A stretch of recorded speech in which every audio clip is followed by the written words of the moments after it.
Do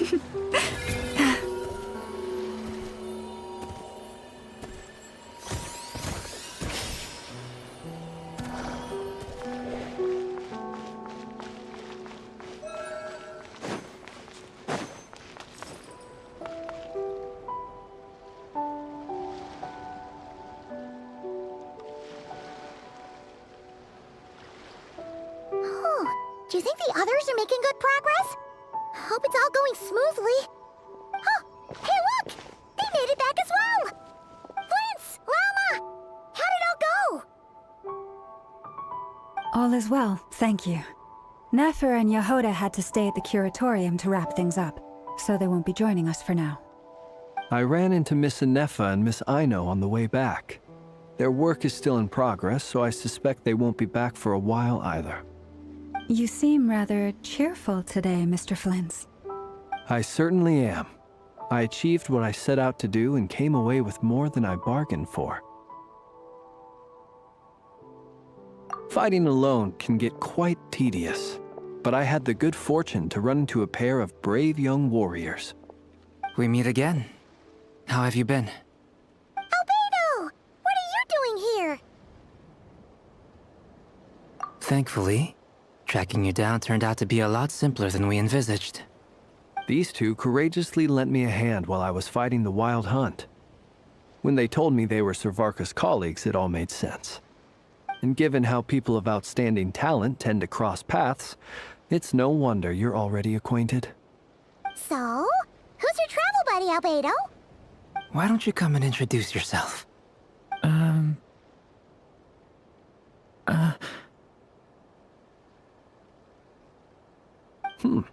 A gentleman of few words, I see.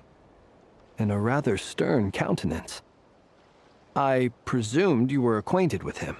Is that not the case? It's nice to meet you. Again. We've technically met before. Wait a sec! You're Minnie Durin! That's right. It's me. I'm glad to see you again. By the way, he says it's okay if you drop the mini. Yeah, I'm not as mini as I used to be. Interesting, isn't it? The first step towards blending into human society appears to be reflecting on whether one's name really reflects who they are. Wow! You look so different! In a good way, of course. It's great to see you looking so healthy. Thank you, Paimon. And although you're as mini as ever, I understand that diminutives don't always convey endearment. I'll be sure to simply call you Paimon as a sign of my great respect for you. Wow! You're such a smooth talker now. Paimon could get used to this. From now on, you may refer to her as your esteemed guide, Paimon.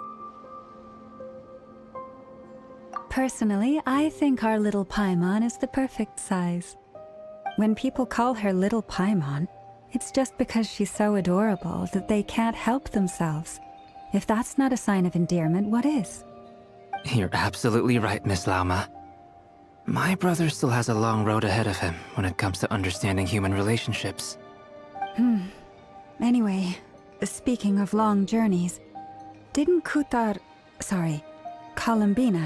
leave with you? How come she isn't back yet? She's been catching up with old friends. Wouldn't be surprised if she stopped for a cup of tea, or 10, on the way back.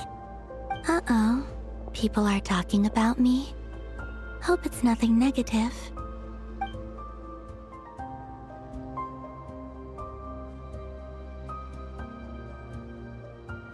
Judging from your expressions, I'm guessing it all went well? It's getting crowded here. I'll go grab some chairs. No need. This is a job for an alchemist. I'll whip some up momentarily. Thank you for your hospitality, ladies and gentlemen, but I was merely escorting my friends back. I'll be meeting Sandrone shortly, as we still have some things to discuss. It's been a pleasure, everyone. But this is where I'll say goodbye. We really appreciate your help. Oh, come on. Spare the formalities. I'm just glad I could help out some true friends. I understand. Well, bye for now, Harlequino.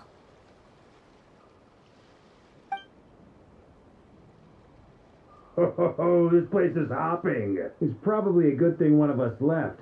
Otherwise, we might not fit all these people in. Are you saying we're about to run out of chairs? As a matter of fact, I am. Come on in and see for yourself.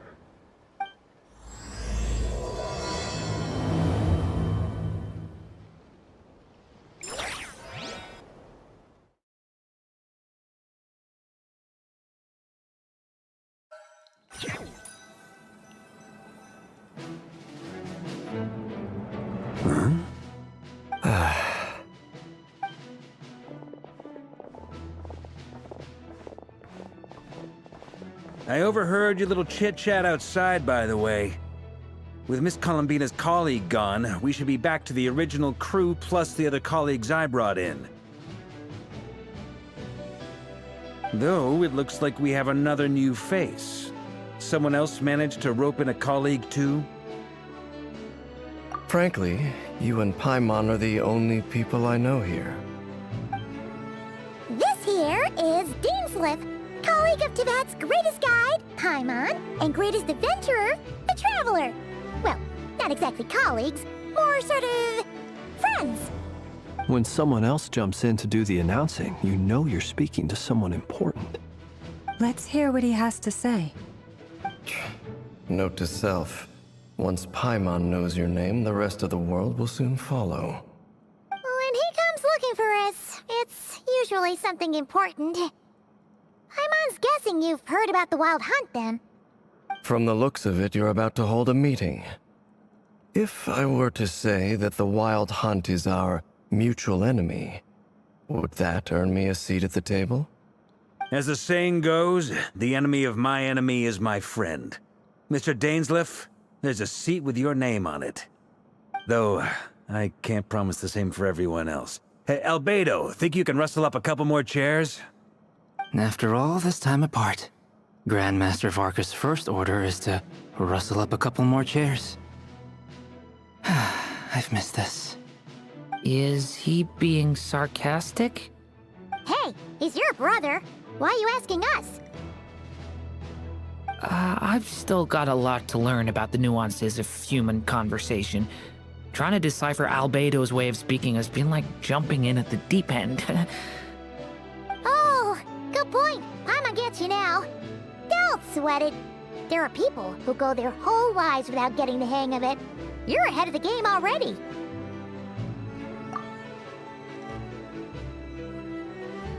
I wonder what's taking Nefer so long. Perhaps you should go and check in with her. If anyone can hurry her along, it's you. I just got back from the curatorium.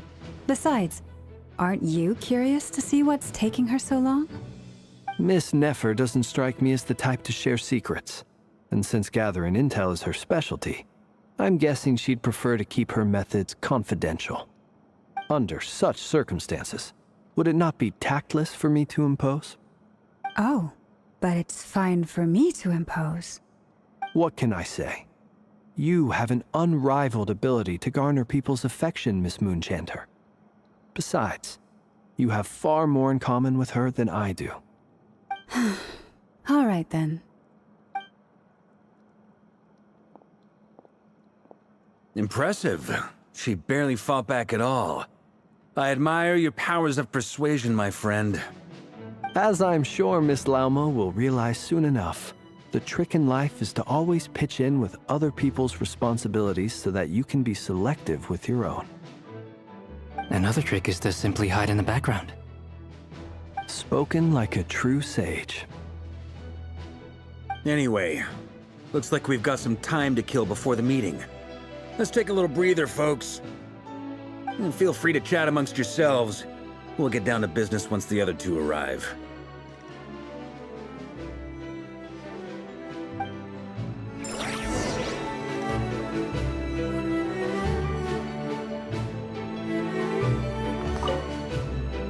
You're both awfully quiet. Why don't I start us off with an icebreaker? Much obliged. Have either of you ever had your portrait painted? If not, I'd be glad to help. That sounds like a lovely idea. You know how to paint, then? I dabble occasionally. He's an excellent painter. Tables, chairs, people, dragons, you name it. He'll paint it for you. I'm flattered. If I ever get the chance, I'd like to give it a try myself. I'll bear that in mind. Anyway, how about you, Durin? What sort of portrait would you prefer? Oh, I'd be fine with anything. Whatever style feels best to you. Very well. Then I'll play it by ear. You can replicate any style I want? I can try. If you show me a sample, I'll do my best to match it. Thank you. In that case, I'll dig up some reference material for you.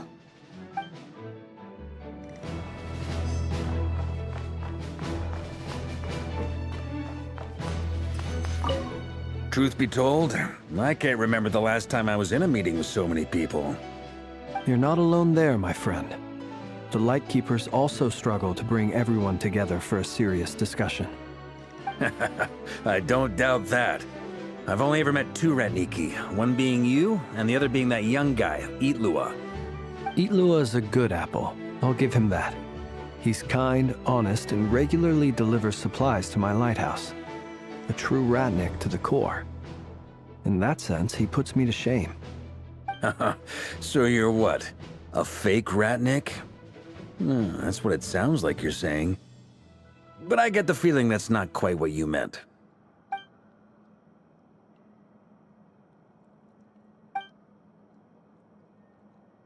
Come on, why the awkward silence? Sorry. I'm not even gonna bother trying to hide it. You've known all along, haven't you, my friend?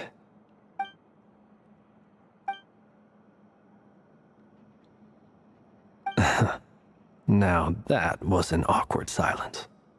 Let's just keep this between ourselves. Probably best if Itlua doesn't know, huh? That goes without saying. Gotta be careful what you share with youngsters, after all. Anyone else in the know? Let me guess. The Traveler and Paimon? It's dangerous being too sharp for one's own good, you know. Then, in the name of the Animo Archon Barbados himself, I swear, your secret's safe with me. When we went for drinks, you said that you and Barbados were practically best buds. In the light of that claim, do you really expect me to take your oath seriously? Of course. Just as long as you don't go spreading around the fact that I'm close with Barbados, all right? Fair enough, then. Nothing like a bit of mutual leverage to seal the bonds of friendship.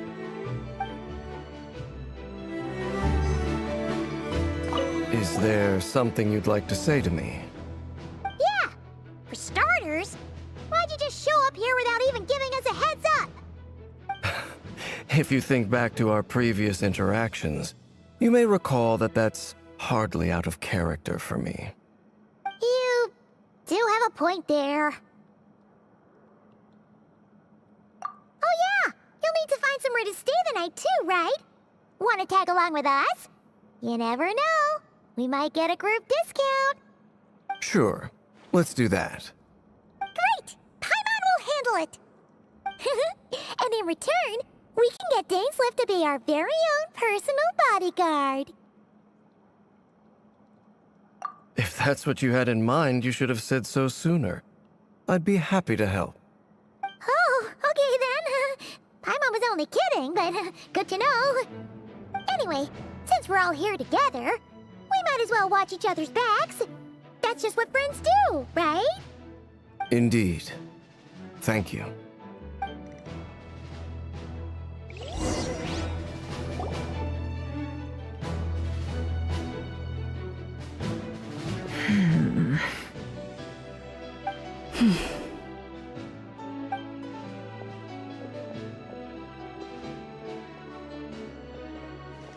Ah, Miss Nefer. You made it after all. But what about Yehoda? I'm here to give you an update on how things are going on our end. Once this is over, I'll be heading straight back to continue my work. I left Yehoda back at the curatorium to watch over things while I'm gone. Huh. So much for just this once.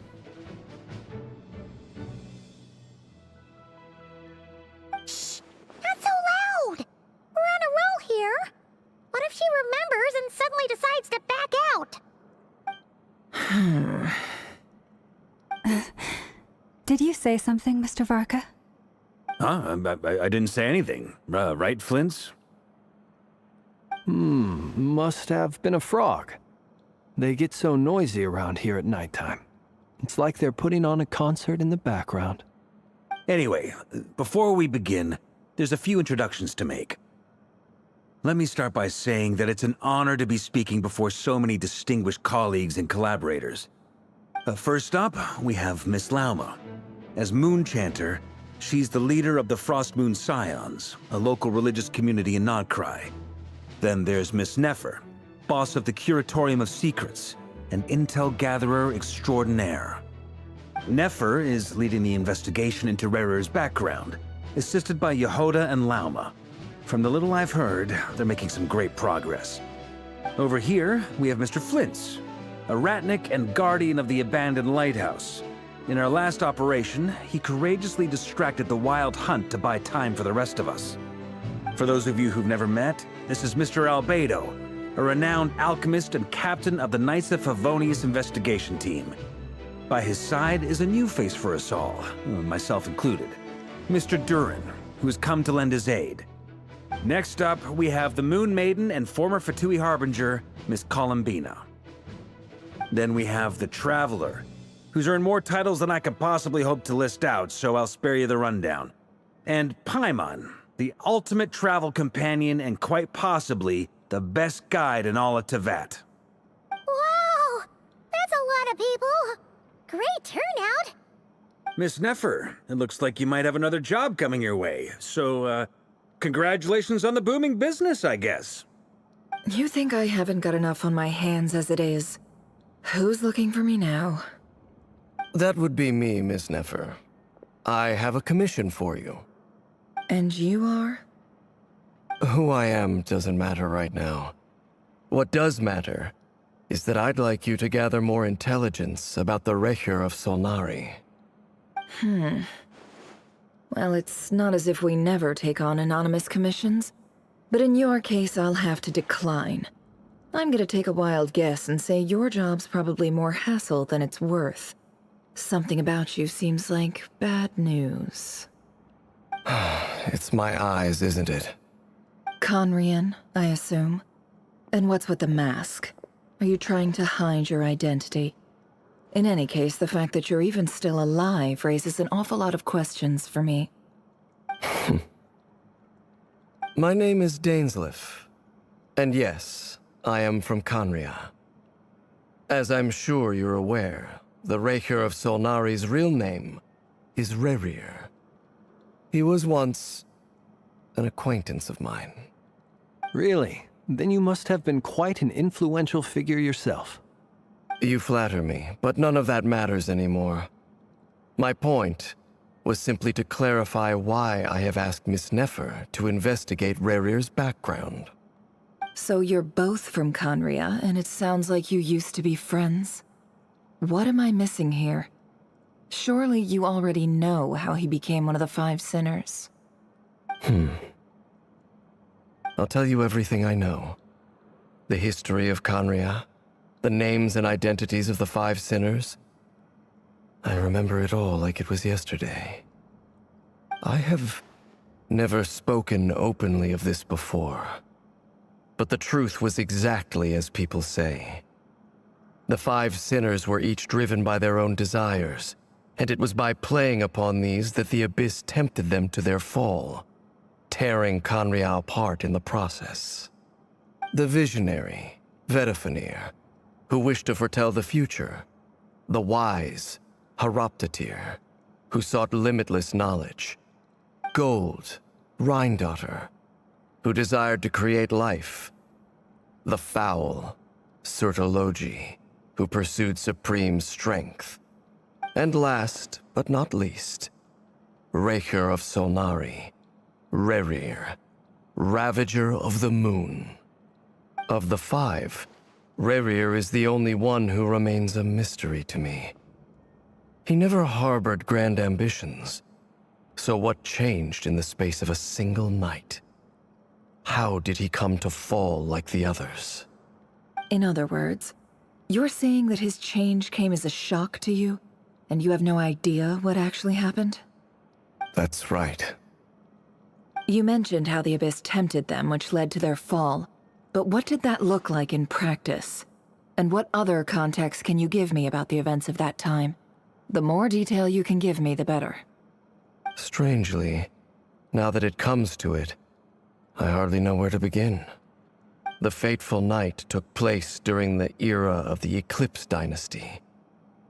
One day, my elder brother, the visionary, Vedafenir, was summoned to the palace by the Vinster King, only for the king to gouge out his eyes and cast him into the dungeons. When I came to hear of this, my fury knew no bounds. I gathered together every ally I thought I had, and together, we set a night to storm the palace and free Ved. Centuries on, the memories of that night still haunt me, like a never-ending nightmare. We broke through the palace gates, just like we had planned, each striking towards our separate targets. But then, I was betrayed. Even Vedafenir, the very person I had come to rescue, abandoned me and partook of the Abyss's power. So, it's personal after all. Then tell me, Mr. Dainsleif, what price are you willing to pay? You, of all people, must know that nothing comes for free. I cannot say what price would be worthy of such a commission. But know this. Rerir was not always a madman. Believe it or not, there was a time when he was just an ordinary man, working for the Conrian Intelligence Service. Uncovering the truth of Rerir's past is the only way to unravel this mystery. But before you decide if you will accept my commission, I will tell you more about him. Enough, I hope, to help you plan your next move. Sounds pretty good to me. Feels like we just flagged down a random passerby, only to discover he's actually a master strategist who has a score to settle with our enemy. Can I borrow your halo? It could be useful in the lighthouse. Hey, enough with the wisecracks! Besides, isn't that lamp of yours bright enough already? Relax. It was meant to be a compliment. If that was a little over the top for your liking, I'll make sure to tone it down next time. I'll give your proposal some serious thought, Mr. Dainsleif. Let's speak in private once the meeting is over. Before that, there's a few things I'd like to share.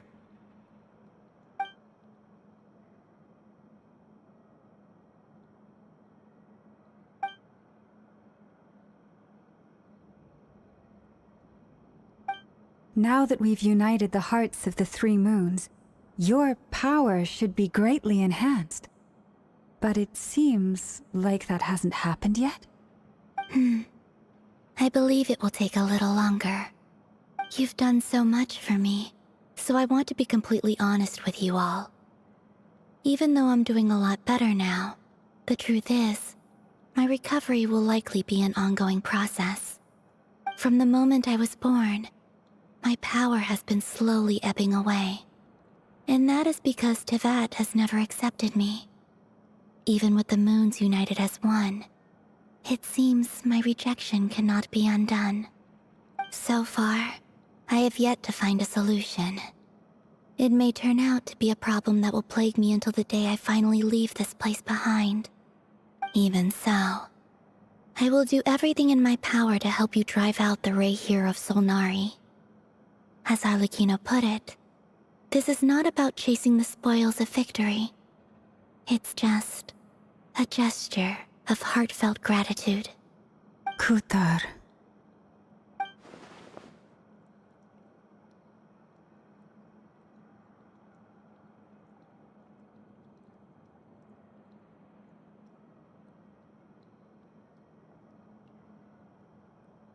Defeating the Rahier of Solnari will be no easy task. While my strength slowly recovers, we'll also need to gather more intel. Naturally. We should take all the help we can get if we hope to defeat him. We've considered several viable plans now, but our choice hinges on the answers to a few key questions. Is it even possible to kill Rahier? What experiences shaped the person or monster he became? And what's he really after? Given Albedo's expertise in alchemy, I think we should leave him to try and answer the first of these questions. Understood. As for the other two, I'm afraid we'll have to count on you again, Miss Nefer. Believe me when I say it's not my wish to burden you. But right now, relying on your skills is our only option. So you're placing all your hopes on me, huh? We can't thank you enough for agreeing to help us. Honestly, I can hardly believe how lucky we are. You sure have a talent for changing your tune, Miss Moonchanter.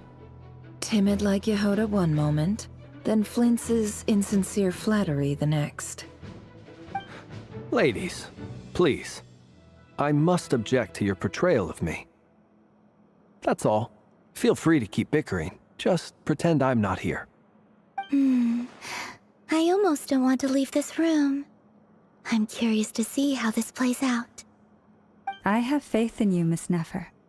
Something tells me you'll stand by us until the very end. Oh? And what makes you so sure of that? What if I suddenly decide that my compensation is insufficient? This isn't about the money. I can sense that you've got a deep-seated distaste for Rahier. And knowing you, that alone is motive enough. Look at them getting along so well. Like two peas in a pod.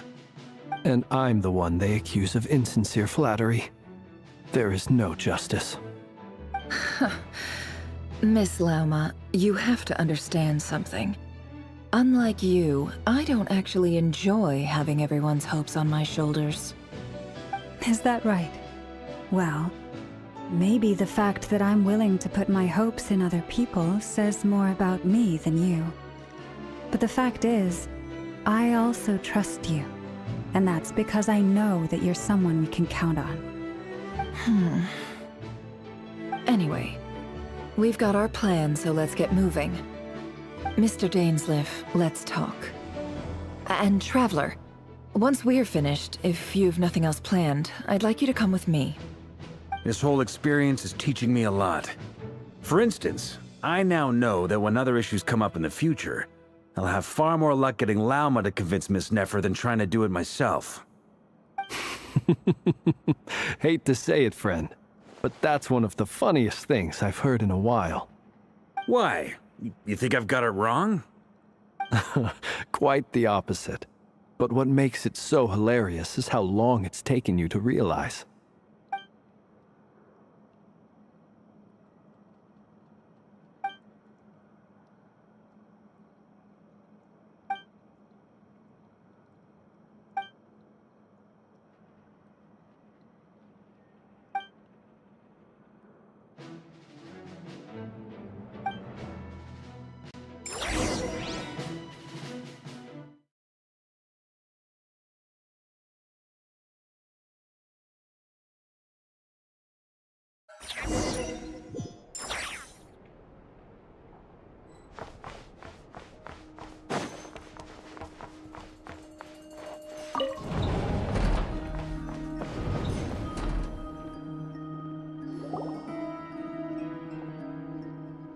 Thank you for waiting. It's okay. We actually used the time to help Dainsleif get a room at the hotel. That's very considerate of you. Now, I trust you share my curiosity about Rahier's past, and you seem fairly familiar with Mr. Dainsleif already. We spoke at some length after the meeting. He was the one who suggested I should invite you to join this operation. He feels confident that these secrets will be safe with you. Dane has a lot of faith in us, that's for sure. Likewise. I appreciate that you got right on board without interrogating me about why I invited you. It shows that you trust me to explain everything in due course. That's because we know what you're capable of. We appreciate you too, Nefer. You might have been forced to help in the beginning, but this time, it was your choice. That's one way to put it. Another is this, that once a decision's been made, it's set in stone. After that, my only goal is to see it through. Alright, so here's how it is. I'm going to access Rerir's thoughts again using my confidential method. Now, I'm sure you've seen things like this before on your travels, so you're surely well aware of how dangerous it can be. The reason I've gathered you all here is to ensure my safety during the proceedings. I plan for us to enter the fragment of his consciousness together, and once inside, I will focus on searching for information. Think of this as a diving expedition into someone's brain. If I'm the diver, you are my safety equipment, tasked with keeping me alive while I'm under the surface. Once the ceremony begins, we will all be spying on privileged information. But in the interests of safety, you must remain absolutely silent at all times. We will discuss our observations after the ceremony has concluded. Lastly, any individuals of a weaker constitution are advised not to partake in the ceremony. In any case, Paimon has her own job to do, which requires staying in the room but not joining the ceremony.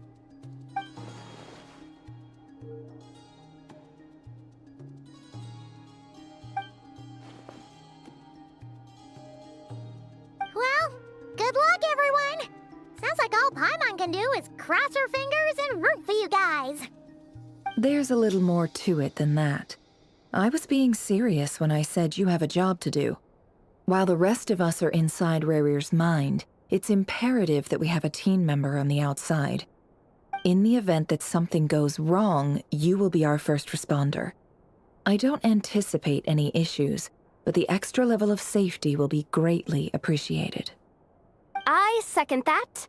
This is a dangerous operation here, and you're our whole rescue team. That's pretty much the most important job in the crew. So, Paimon's like the lifeguard? Yeah, that makes sense. All right, got it. Good. Please, take a seat. We'll get started momentarily.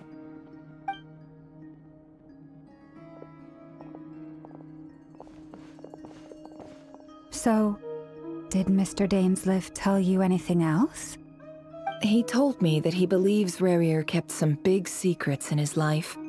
He's not sure that they were the cause of his eventual downfall, but he's asked me to uncover what those secrets were all the same. But surely you're not planning to go through with this, no matter the cost. If you think that, you'd be overestimating me. I'm a businesswoman, not a mercenary. But I do have my own professional reasons for taking this job. You think I'd turn down the opportunity to get a first-hand glimpse into Conrian history? No chance. Well, as long as you don't let morbid curiosity get in the way of safety concerns, we're good. We'll do whatever we can to help you.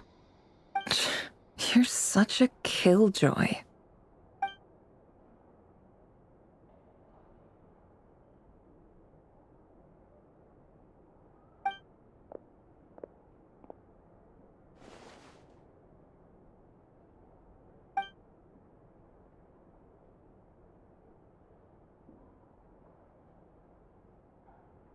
All right, I'm good to go. All set over here, too.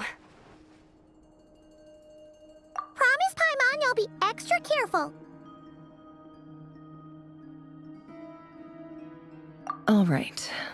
Let your whole body relax. We're about to begin. Close your eyes.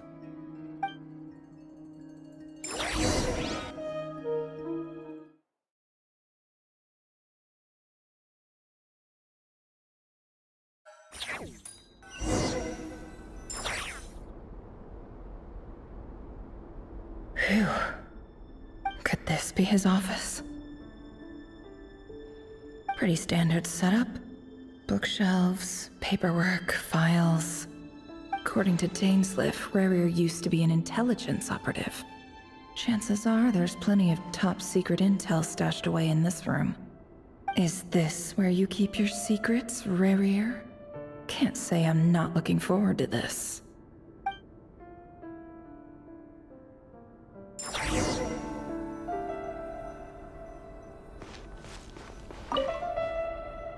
A file tucked inside a folder. The title reads, Dear Breakfast Shop Owner. It's a list of names. But at this stage, I have no idea who any of them even are.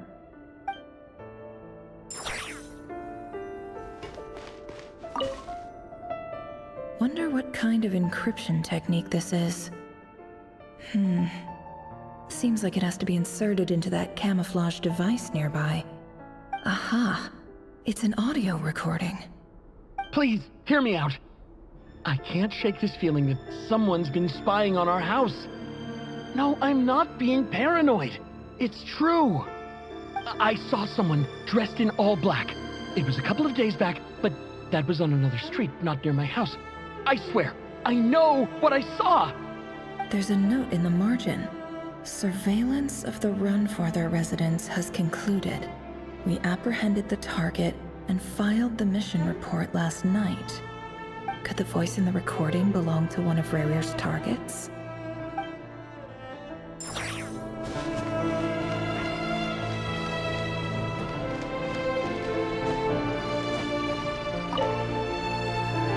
Bookshelves full of documents. Looks like these are all files, packed with the personal details of individual Conrians. The Crimson Moon dynasty preceded the eclipse. Since Rarier worked as a secret agent during the latter, it stands to reason that he was tasked with purging remnants of the old dynasty. Yep, lines up exactly with what Dainsleif told me.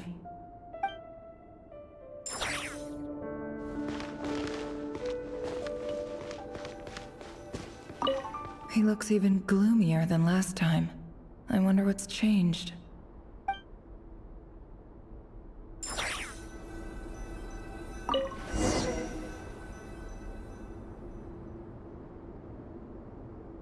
Today's files are in. Time to wade through them, just like usual.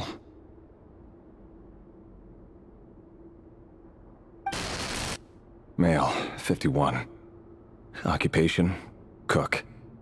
Confirmed Crimson Moon descendant. Has maintained frequent contact with other descendants over the past year. Poses a threat to the dynasty. Neutralized.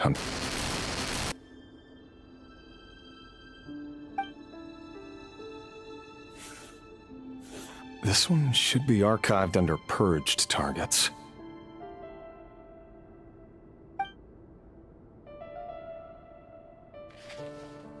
Female, 23. Occupation, office clerk. Confirmed Crimson Moon descendant. Has maintained frequent contact with other descendants over the past year. Poses a threat to the dynasty. Neutralized.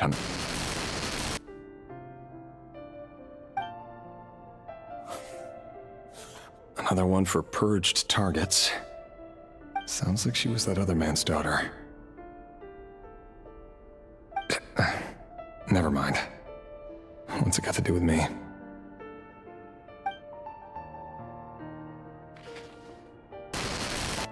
Male, 40.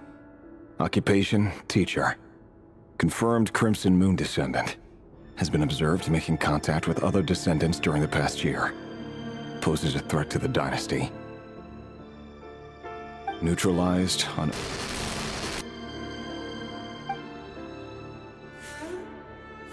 Just another nobody for the archive. Come to think of it, I remember surveilling this man. A case like his never would have been considered a priority in the past. Huh. He barely even interacted with other Crimson Moon descendants.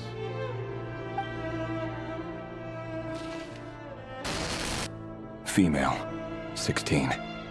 Occupation, none. orphan and confirmed Crimson Moon descendant. Has been observed making contact with other descendants during the past year. Poses a threat to the dynasty. Neutralized on...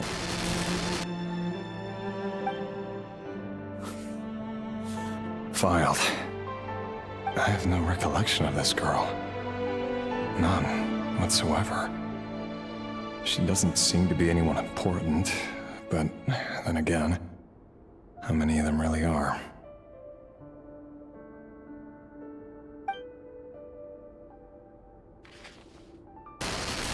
Female, 13. Occupation, none. Orphan and confirmed Crimson Moon descendant. Has been observed making contact with other descendants during the past year. Poses a threat to the dynasty. Neutralized on...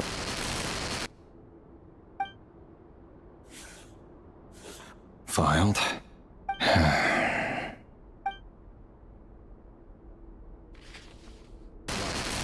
Male, 11. Occupation, none. Orphan and confirmed Crimson Moon descendant. Has not been observed making any contact with other descendants during the past year. Poses a threat to the dynasty. Neutralized and...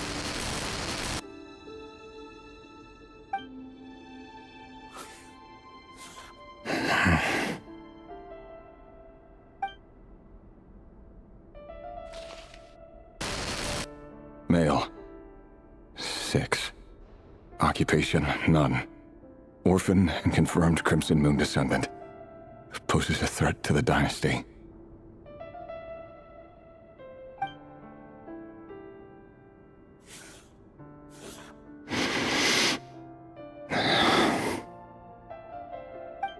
It's funny, isn't it?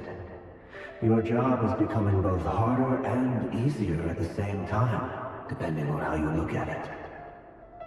Sooner or later, the Crimson Moon descendants will be completely wiped out. But as their numbers dwindle, they become harder and harder to track down. That's not how it is. Fortunately, however, most of the able-bodied adults have already been taken care of. The remaining weaklings will be increasingly easy to deal with. No! No. My job is to ensure the survival of the Eclipse Dynasty. And the only way to do that is by eliminating any and all potential threats. It's a perfectly legitimate line of work. Every single one of my colleagues can attest to my fairness. And if my friends were aware of the facts, I know they'd back me up too. Assuming, of course, that they were aware of all the facts.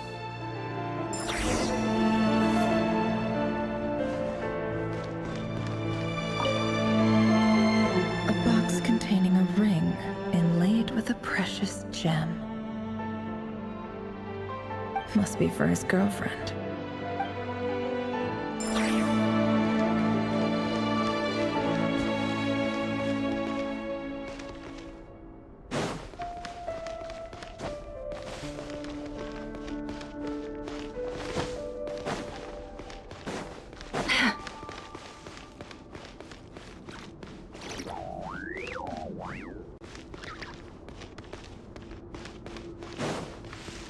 It all adds up.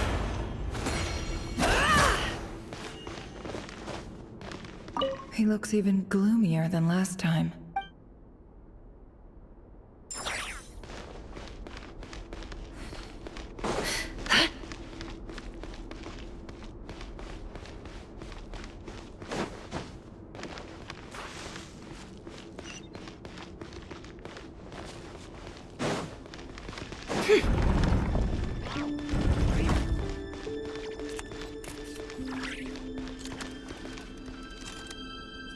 Mr. Vedifalnir, it's been quite some time since we last met.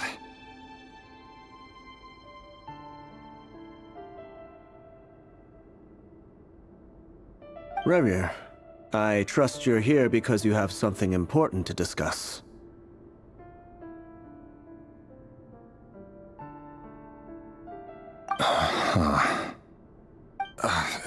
Forgive me. I wasn't tuning out, it's just, I notice you didn't even phrase that as a question. As if you knew I was coming. Tell me, does someone in your position ever feel the need to ask questions at all? It is indeed within my power to foresee certain things. Things like your arrival. I was just thinking. It won't be long before I'll be inviting both you and Dane to my wedding. That isn't a lie, but nor is it a fact as such. It's a wish, isn't it? No fooling a prophet, is there? Ever since that day we met for drinks, I knew it was only a matter of time before you came looking for me. Does it feel good? Knowing how the future will unfold. I'm afraid the notions of good and bad fail to capture the complexity of what such a power entails. Once you've seen what will come to pass, it can be all too easy to succumb to fear and melancholy. Unless, of course, you learn to abandon these feelings.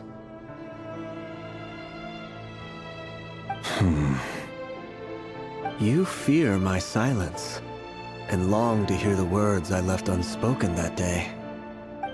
That's right. You must have noticed my reluctance to broach the subject. And the reason is simple. Because the truth could never have lived up to your hopes.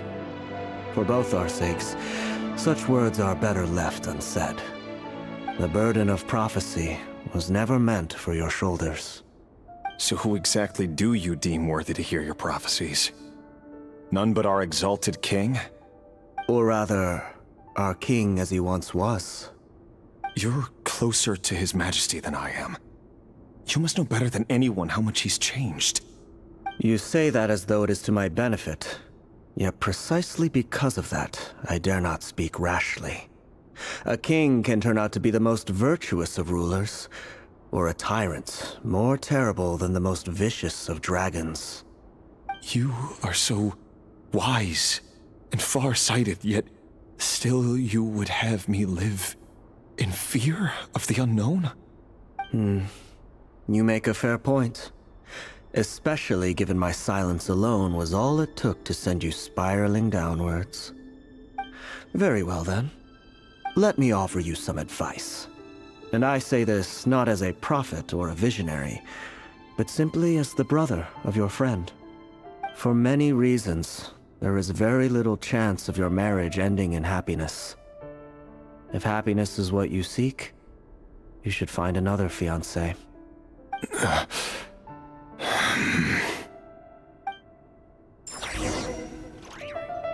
Hold on.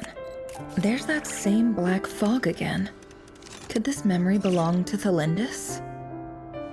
Guess I'd better tread carefully.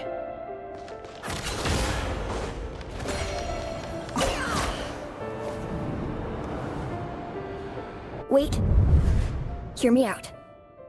This time we finally got a clear look at his face and learned his true identity. His name is Rayrir, and he claims to be one of the king's guards. What did you say? A cruel irony, isn't it? The man you're set to marry leads a double life as a brutal executioner. Why are you telling me all of this now? Simple.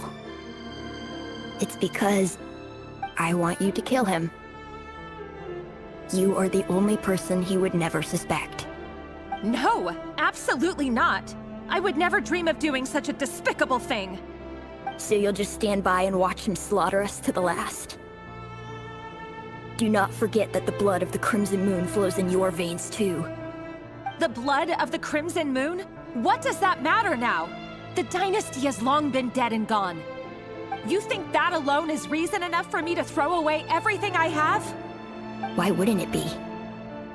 You too were once a child of the Crimson Moon, just like me. Don't tell me you've never felt so much as a flicker of fury for the way we were trampled into the dust. As long as you promise to abandon this pipe dream of restoring your dynasty, I can try to persuade him. Or have him persuade the Vinster King. Persuade the Vinster King? Do you even know Why he's so obsessed with hunting us down? Why he keeps trying to force us to hand over our secrets? Over and over again? Or why we refuse to give up on restoring the dynasty? The Vinster King. A blind fool. His eyes clouded by powers from beyond this world. A petty little man with a miser's heart. And he dares to sit upon the throne? Mark my words. Sooner or later, Conria will fall. And it will be his doing. If you can't bring yourself to do it, so be it. Just you watch. It won't be long before calamity descends upon us all. The Rehir of Solnari. That really is quite a secret you've been keeping from me, Rerir. But who am I to talk? Am I really any better? I've kept my own past a secret this whole time, too. Love should be built on honesty. But ours was born from lies. And yet... is it really so wrong to hide things that would only make life harder? If we don't cover up the parts that no one else should see, how can we go on pretending to be normal? Vedifulnir must have known all this. And that's why he made his prophecy. In the end, nothing stays hidden forever.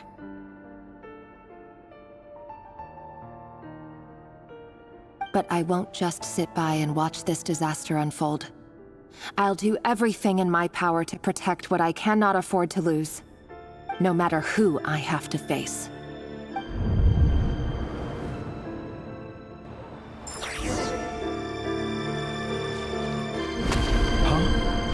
Was that Rerir who just walked past the window? Doesn't it give you the chills that he still takes the same road to work every day? As if nothing ever happened. Those people at the deli. Enough already. They're clearly pretty taken by their own disguises, so just smile and play along. Pull the rug from under beasts like that, and you'll risk having your throat torn out. Deli? They're talking about those people from the opposition. Right. I'd almost forgotten they used to run a deli. People of no consequence always vanish so easily. And no one even remembers them.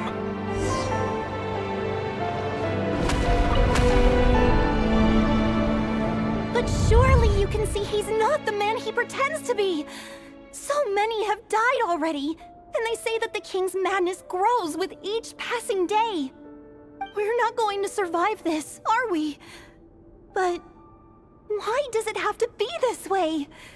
Do we really deserve to die just because of the blood that runs through our veins?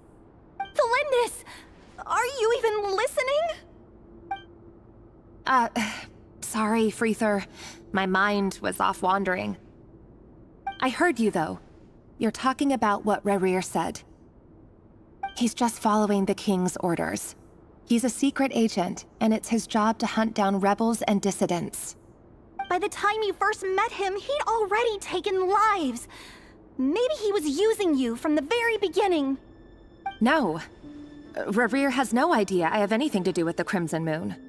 My family are only distant relatives of the main lineage, and besides, my eyes are perfectly ordinary.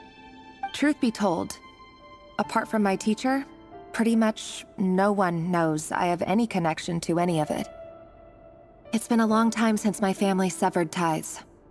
But as Orlog said, who could possibly talk sense into that raving lunatic of a king? No one. I'll work something out. Trust me, I'm with you all. But for now, you need to keep yourselves hidden. Don't let anyone find you, anyone at all. Don't forget that Rerir is an Eclipse operative. You need to be extra careful when he's around. And when I am too. For now, don't come looking for me. And if anything happens to me, just act like we've never met. If even you can't escape this, what hope do the rest of us have? But after all this time together, surely he wouldn't lay a hand on you. I won't speak in his defense, nor can I give you a clear answer to that question. but I'll do everything I can to put an end to this. Here, hold on to this. If an opportunity to escape presents itself, take it. You'll be glad you took some spare change. You call that change? But what about you? I've got a job, and there's still money coming in. But you can't go anywhere right now. Please think about yourself for once.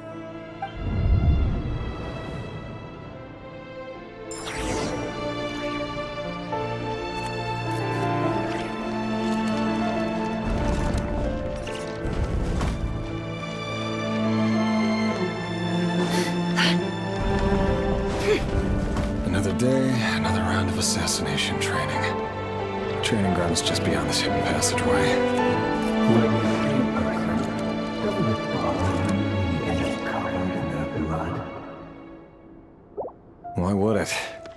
Aren't we all just walking blood bags? But not everyone is accustomed to hunting down others like prey. You've been a hunter for so long now, you seem to have forgotten that most people don't just go around killing one another. Leave me alone.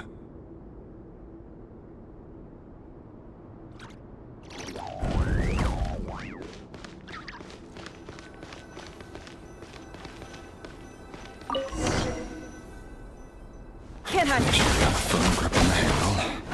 Then choose your angle well. Keep your movements light and brisk. And the prey won't sense a thing. I'll bet no one's ever died a quiet death at your hands. I work clean. No traces.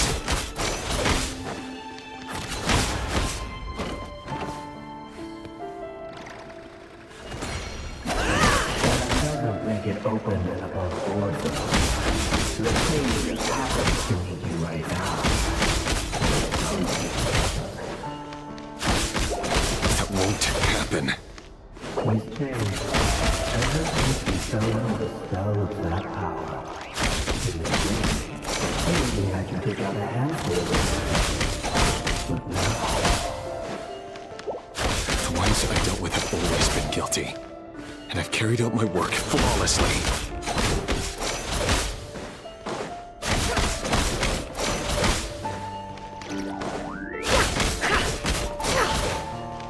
No more lies.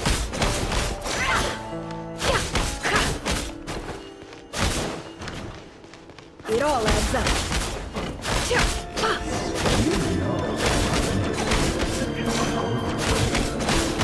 Was it because you didn't trust him? Or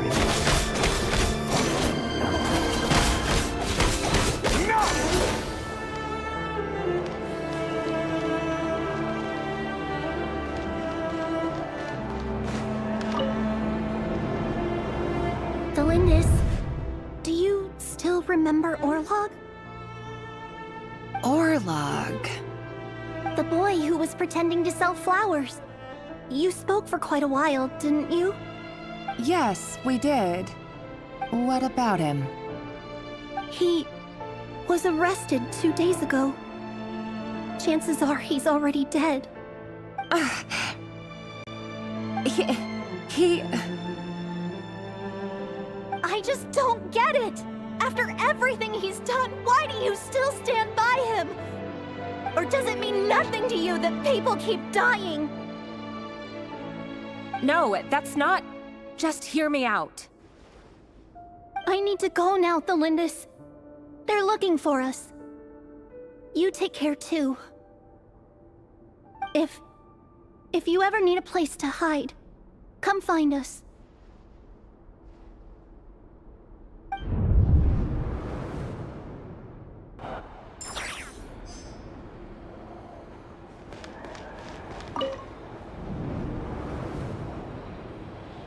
Author Thelindis. Over the course of this week, the research object was subjected to interference for a total of 47 hours for experimental purposes.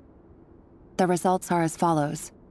All subjects of observation that were sent inside have now... The situation within is proving more problematic than anticipated. No progress whatsoever. What now? Won't you give me even a glimmer of hope? Things are getting worse by the day. I have to find a way or we'll all be in danger.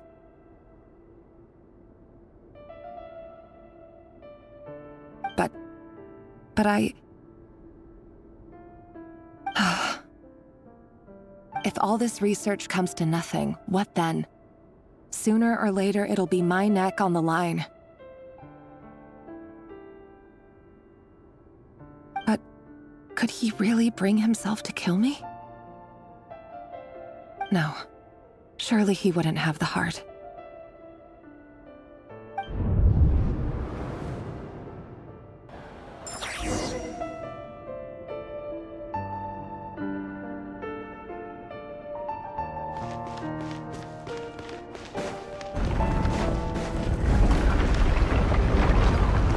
Why won't you just let us go?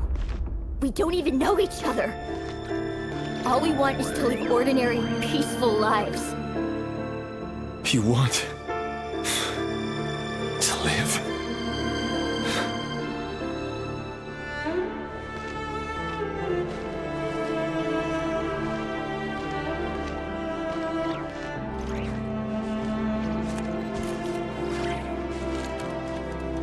Yes. I just want to go on living. Is that really such an unforgivable crime?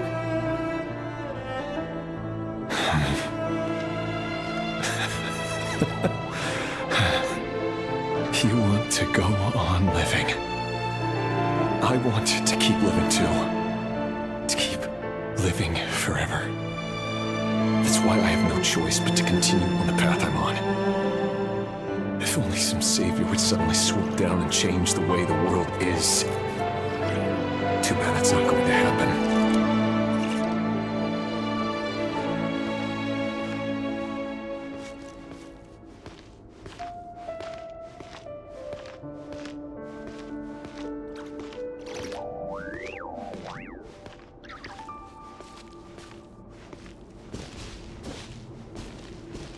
Imagine that.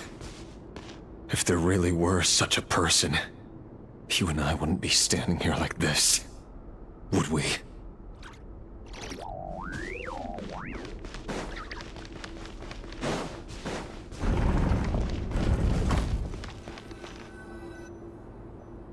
Today's files are in. Time to wade through them just like usual. No, I don't get tired of it. It's my job. And not only am I lucky to have it, I'm good at it too.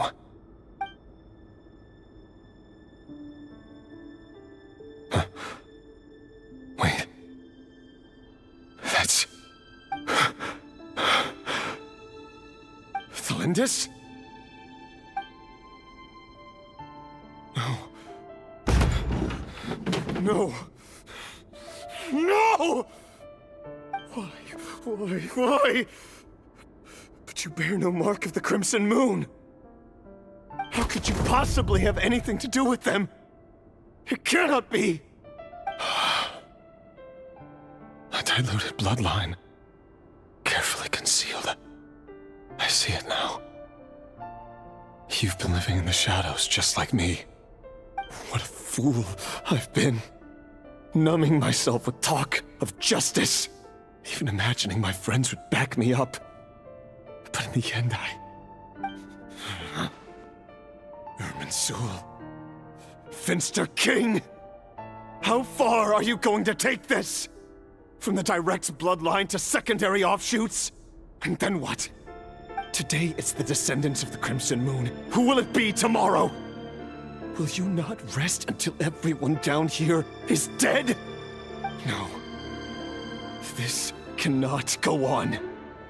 This is where it ends.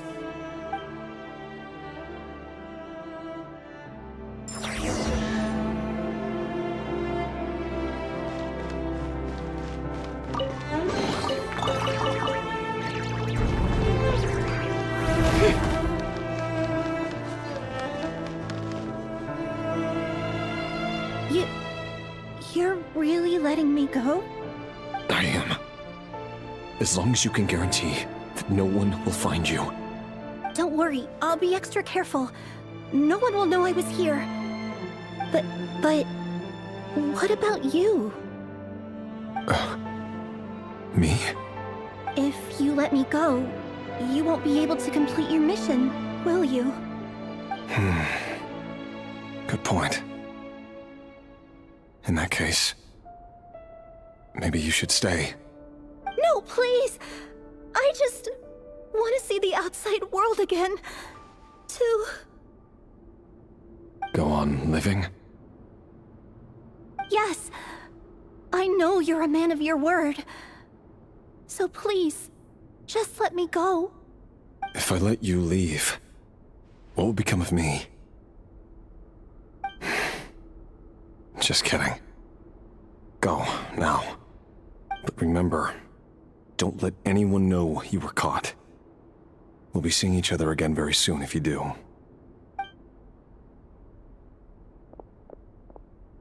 Even shadows in the dark must live by a code. But you can't save everyone. You've been whispering in my ear for days now, Vedifalnir. What are you trying to do? Break me down? I only say this because you long for an answer to your problems. Let her go, Rerir, or you risk losing everything. I will not abandon Thalindis. Then you'll need a little more vigilance and a lot more power. The world is changing, Rerir. Keep your eyes peeled for your moment of opportunity. That voice used to be so unclear. But now I know exactly whose it is. It's Vedifalnir. He won't tell me how to actually resolve any of this, but he keeps trying to manipulate me like a puppet. What's his game here? Tell me then. What will this moment of opportunity look like? And no answer. He's like a ghost. Always disturbing me when I'm on edge, but never answering when I need him most. So, the Eclipse Dynasty was purging, well, massacring the descendants of the Crimson Moon. And it seems like it was all connected to the Vinster King's research. The King's obsession with abyssal power left the future of Khaenri'ah hanging in the balance. No wonder every aspect of Rerir's life was so unstable. And it looks like this Thalindis, Rerir's would-be fiancée, herself belonged to a sub-branch of the Crimson Moon Dynasty's descendants. It almost defies belief that a couple like them could hide the truth from each other for so long. If the Vinster King hadn't intervened in such a drastic way, they might have gone on deceiving each other for the rest of their lives. And why does Vedifalnir, Daneslif's older brother, keep talking in Rerir's head?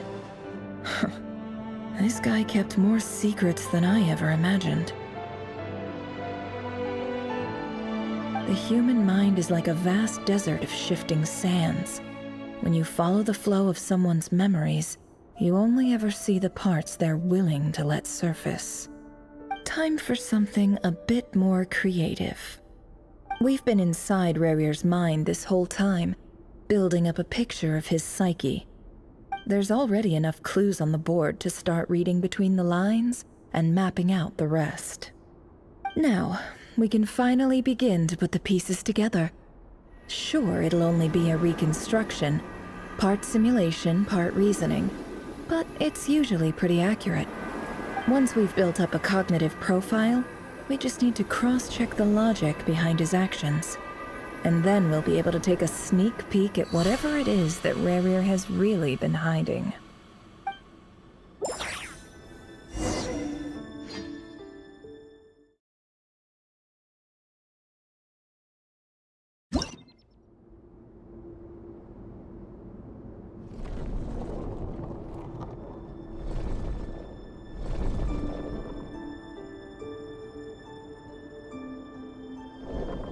Rerir, are you there?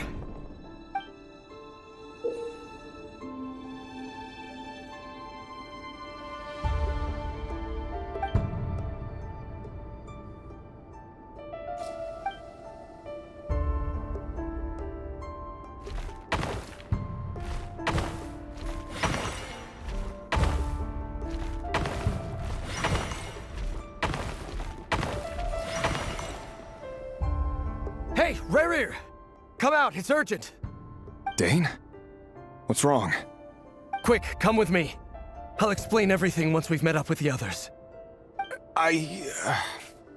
Okay. I'll come. But the Lindis is still over at the Universitas. I'll need to leave her a note. All right then, but make it quick. I've never seen Dane so worked up before. Whatever this is, it must be big trouble.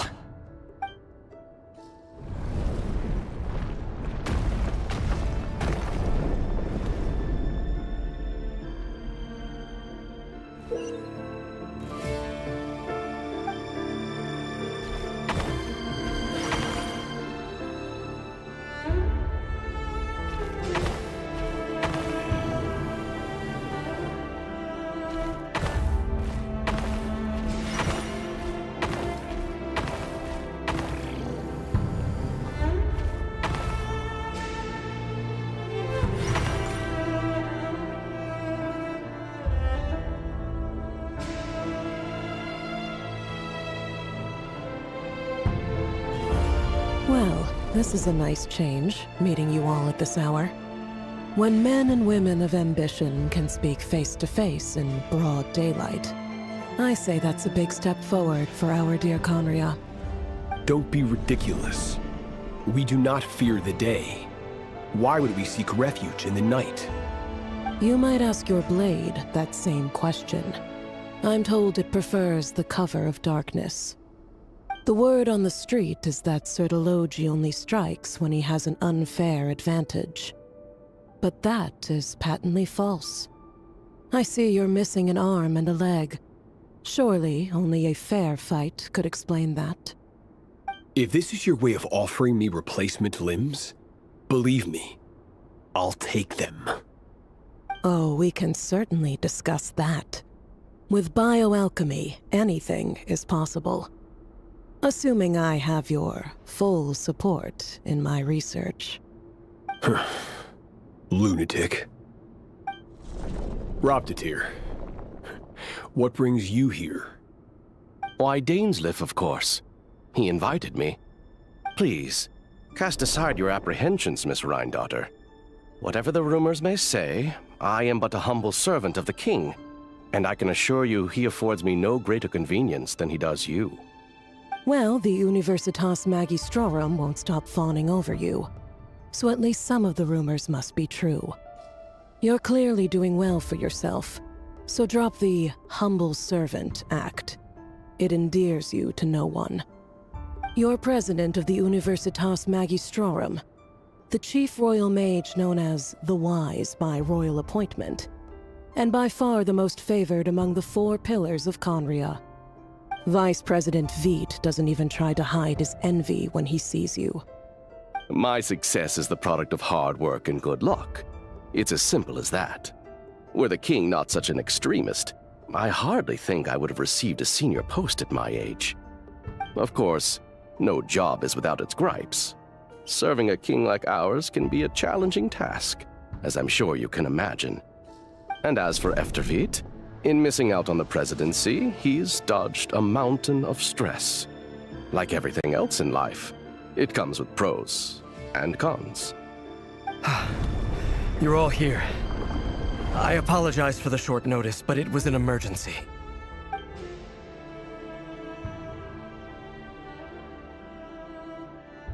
You must be Rerir. Mr. Sertologi. Yes, I handled your case file during your sentencing. Nothing personal, of course. I'm pleasantly surprised that you remember me. You're clearly a person of substance if you've been invited here. But Dainsleif, you'd better have a very good reason for convening this little gathering. It's my brother, Vedofenir.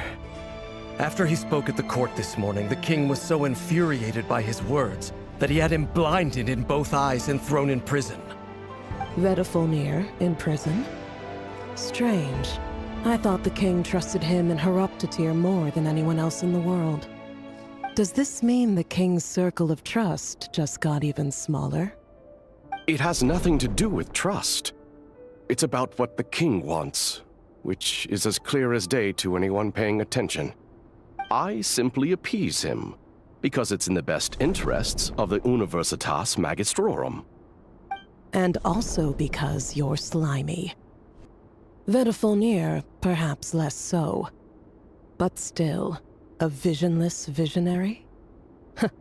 It rather inclines me to think that qualifications are not what get you ahead in Conria. Do you honestly think this is an important discussion to be having right now? Dane, what are you planning to do? Rescue Vedafulnir, I assume. Correct. It will mean storming the palace by force. Tonight. I need all of you on my side. That's far too dangerous. And don't forget, Dainsleif, you're captain of the Royal Guard. You swore an oath to the throne. You've been planning this for a while, haven't you? I have no desire to commit treason. But whatever critique the king may have of Vedafulnir, disfiguring your most loyal subject for putting the best interests of his court and nation first, this is not the conduct of a wise ruler. My blade will force the king to see the error of his ways. So, Vedafulnir's prophecy enraged the king. I'm sure it wasn't what he wanted to hear, but if he won't take counsel even from the visionary, that is deeply troubling news. The extent of His Majesty's madness is now all too clear. The question is, how does a man like me get out of this situation unscathed? You have noble ambitions, Dane, but I'm afraid they don't do much for a guy like me. I'm not interested in saving the world. All I want is a letter of pardon. A letter of pardon? For whom? Thelindis?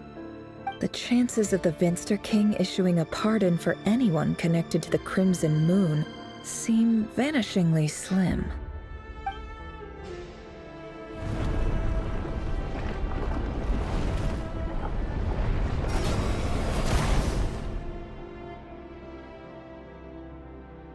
This black fog over the board must have some connection to Thelindis.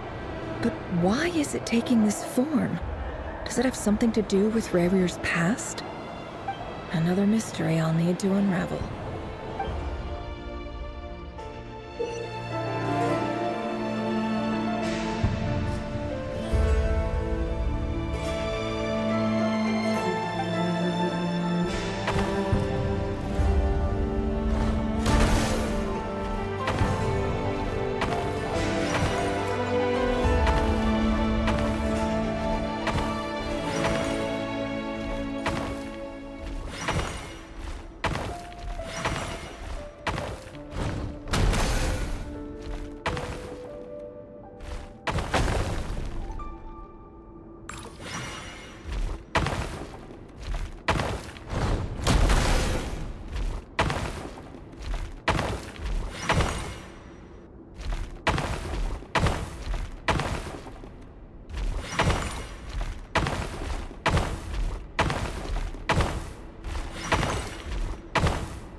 Author Thelindis.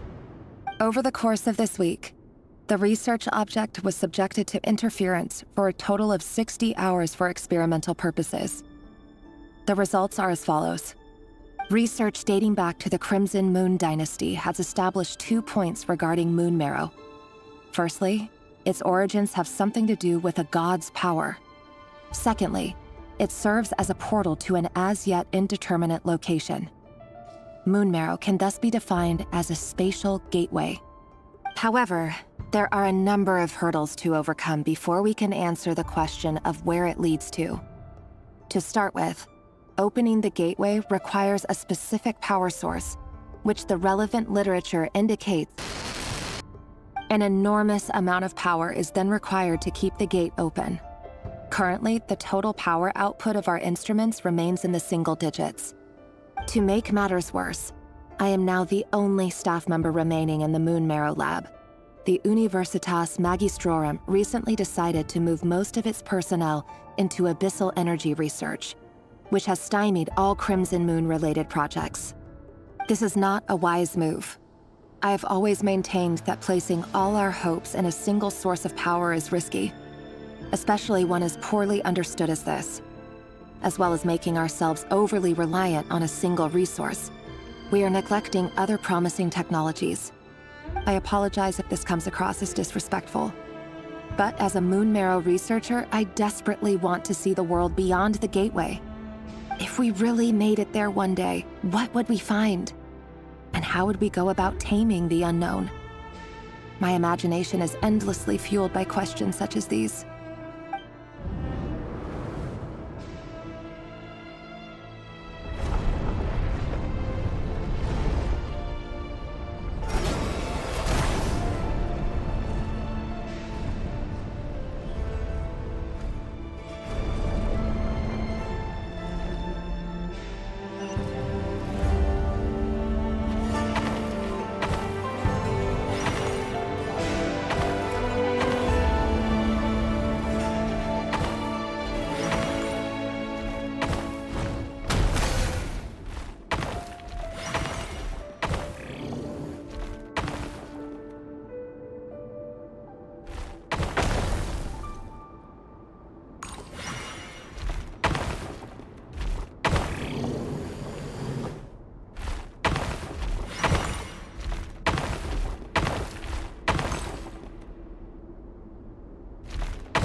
This is for you.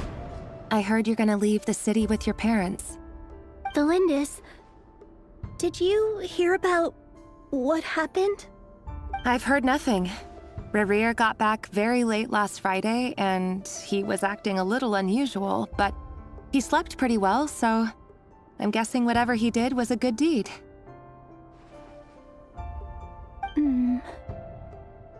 You never saw him, and I don't know what he did. And this conversation never happened. You understand? What if he finds out that you pried into his secrets? Don't be silly. I don't know what secrets he does or doesn't have.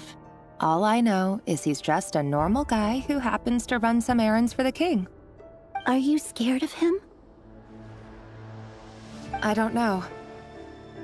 The Rerir I know doesn't match the person you all describe. Logically, I should be scared of him. And yet, I don't want to lose him. But enough about that. You should get going, and be careful with the package I gave you. Keep it secret. Keep it safe.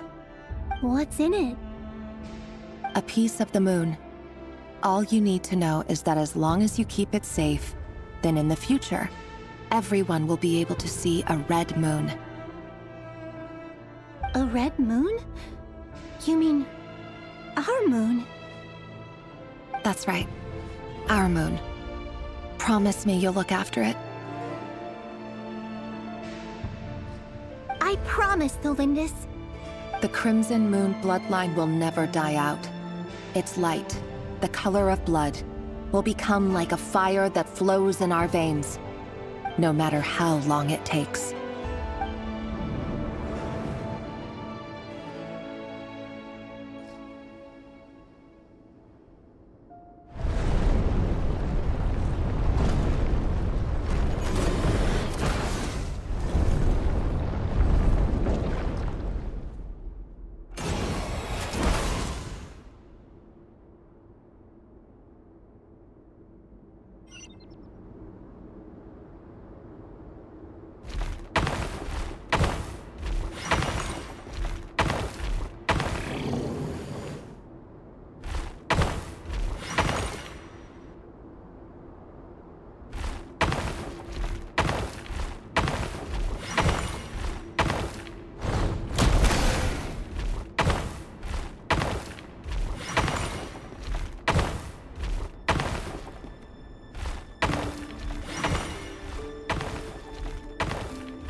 everyone, and stick to the plan.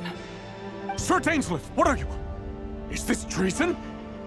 You know what happens to those who betray the throne. Please, don't do this! It is the king himself who has betrayed the throne. He has betrayed all of Conria. If you have any love left for justice in your heart, you should join me. It's showtime. Dane and his group will handle the troops in the palace. Then Hraptatir and Rheindater will disarm the security measures. My job is to enter the prison and rescue Vedifalnir. Stay safe. Wish me luck. Look after my brother. Draw your blade. It is time for justice to prevail.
And the smell is abominable. Clearly, the king doesn't allow his prisoners a single shred of dignity. This is dire. Found you. Hello, Mr. Vedifalnir. Ah, it's you. Surprised? Oh, wait. I guess surprise isn't an emotion that prophets feel very often. I certainly felt some surprise in the moment when I was blinded.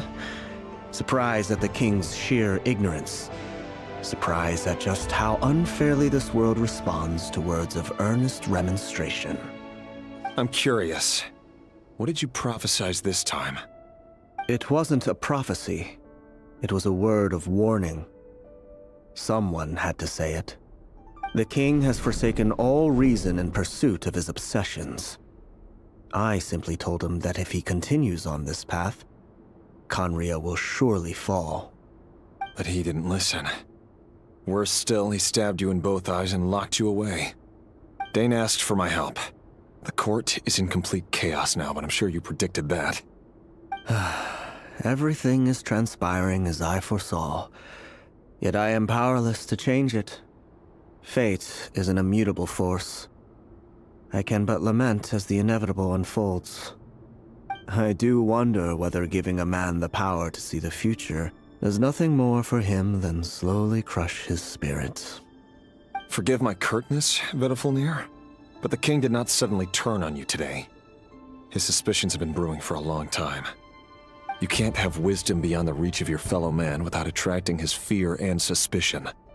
There are things the king does not want to see.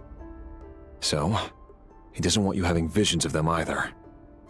He blinded you because he thought this would make the visions stop. He wasn't entirely wrong. I did indeed lose my power to see the future. Right up until... Until what? Just now. I believe I saw something new. Well, tonight could go a lot of different ways. 5 of us banded together to storm the palace, also we could rescue you. This will go down as the most tumultuous day in Conrian history. I sense hatred in you, but also hope.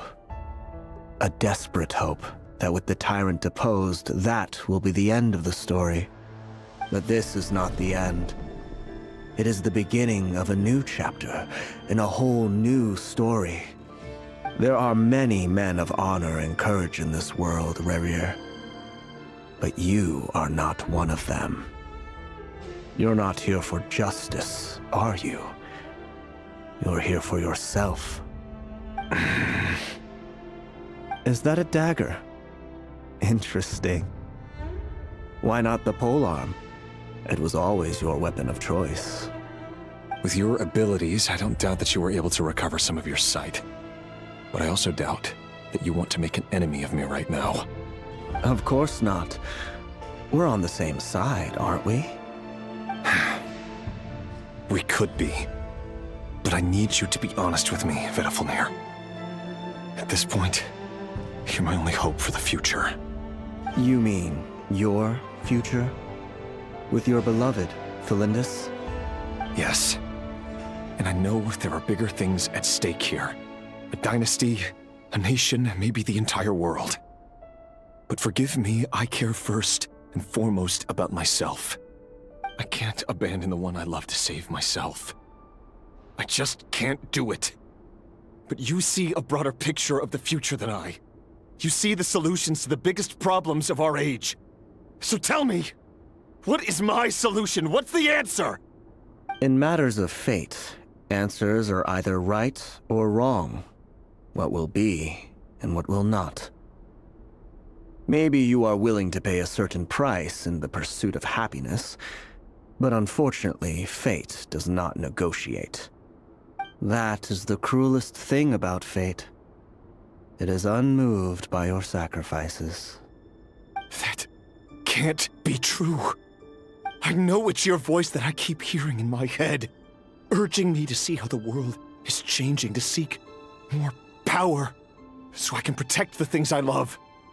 You show me disaster, but you won't show me how to avoid it? Why? Why are you doing all this? My voice. In your head.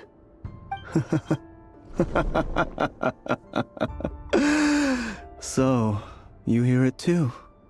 The voice that steals your mind, gains your trust, and drives you crazy. It turns out that we are not so different, you and I. Vedafilnir just broke into the strangest smile I've ever seen in my life, as if he'd discovered some monumental secret. But then he suddenly switched to looking extremely weary. Very well then. My advice to you is as follows. You must persevere. Whatever trials and tribulations you may face, be steadfast in the belief that they are your path to the future. For as long as you live, your story with Felindus shall not come to an end. That is the only chance you have of fighting back against fate. It is up to you whether you believe my words. Regardless, that is all I will say on the matter. I have no right to intervene any further. I will hold you to your word. Thank you for setting me free. In return, I will tell you one more thing that you cannot afford to ignore. Just then, a strange wave of energy rippled through the city.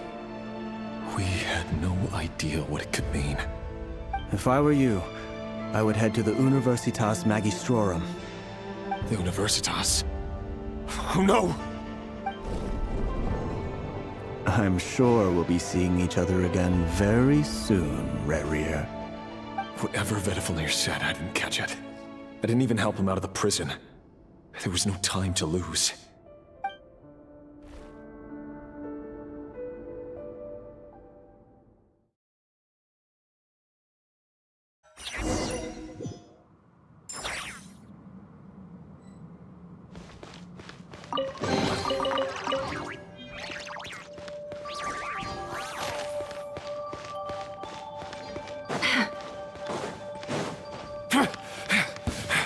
Monsters? Is this Rhindaughter's doing? Or the Universitas Magistrorum? Out of my way!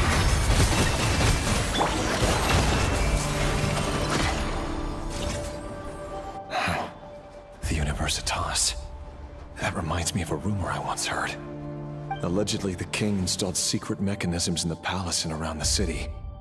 No one knows where they are or what kind of power they hold. But if they were ever gonna activate, it would probably be on a night like tonight. Help! Help! Hold on! Don't let them anywhere near you! Save me! I can't! Ah! That sounded like an explosion. So, the rumor is true? The king really went through with it? What other means does the king have at his disposal? They must run on power from the Abyss. And given it's a major center of Abyss research, anyone over at the Universitas will be in grave danger. I have to hurry!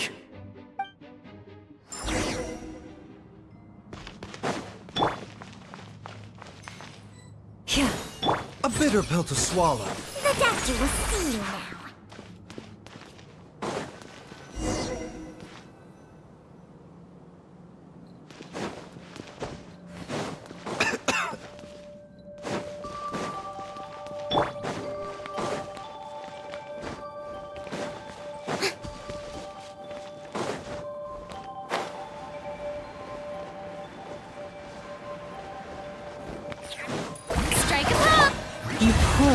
A bitter pill to swallow. No more lies.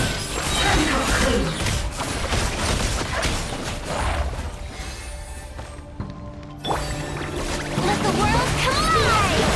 A bitter pill to swallow. Mind the side effects. Remember, health comes first. By the frost moon of old. Can't hide the truth. Let's see what you're made of. Yoo-hoo! The deception ends here. No more lies. Can't hide the truth. Leave this place. A bitter pill to swallow.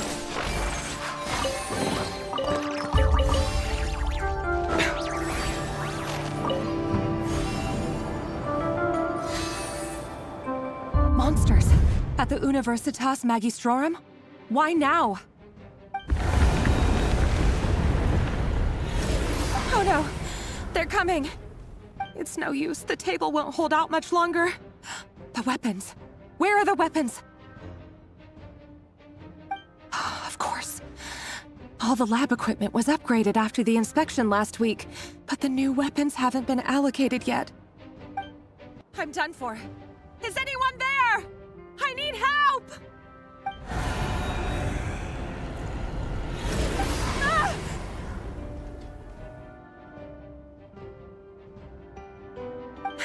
Stay back!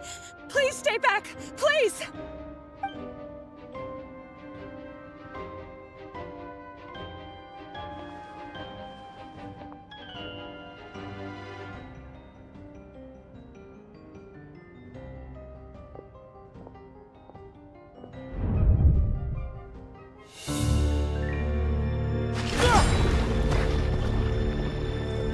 What's that?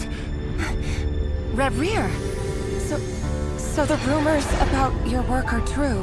What? No! Listen, something happened at the palace tonight. We have to leave! You don't need to lie to me anymore. What do you mean? I know why you're worried, and I will respect the decision you've made. But it's okay, because I found a solution. I know how to end all this. You can have it back. The normal life you so desire. But until then, I'm afraid our wedding will have to wait. Celindus? No, don't do it! Celindus! Celindus!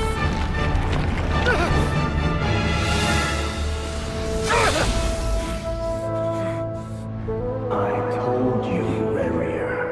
Let her go. You will find someone better. No! do it! I have to save her! By what means exactly? A lowly pawn.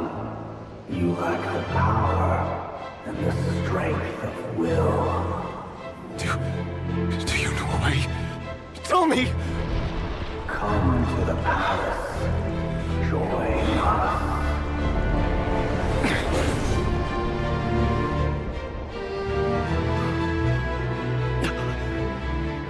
Rare, thank goodness we...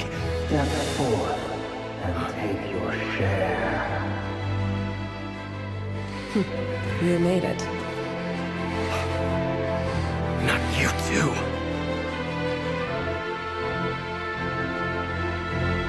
Hatred or grief, despair, desire. We all have our own.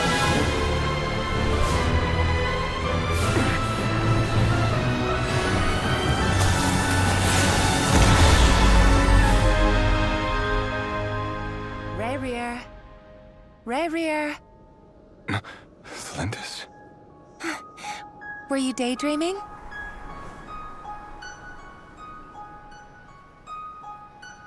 You still remember, Rare?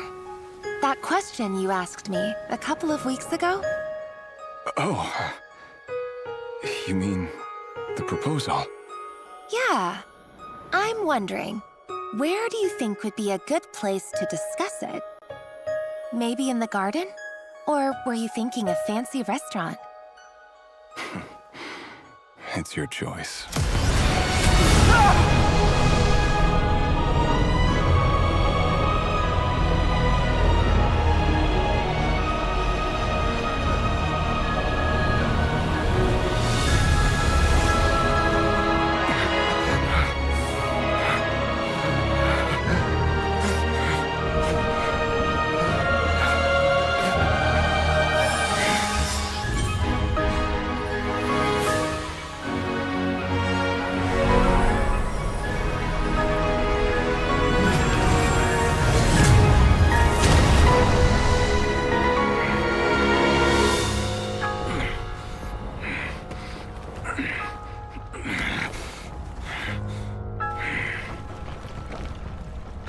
Find you.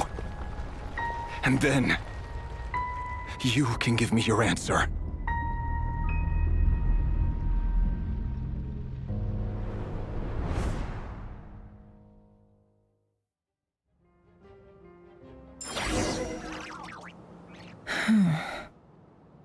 So that's how the Raker of Solnari was born. A monster created by circumstance is a monster all the same. Viewing other people's thoughts for too long can get uncomfortable. Right now, I'm feeling a strong sense of loathing. In a nutshell, the story of Conria is what happens when the truth falls by the wayside. Everyone tells little white lies, and before long, you have a huge pack of lies that destroys everything. Phew. Time to get back. His past is filled with sorrow, but the tale of any fallen civilization is one of endless tragedy. Cruel as it may be, that was Conria's fate.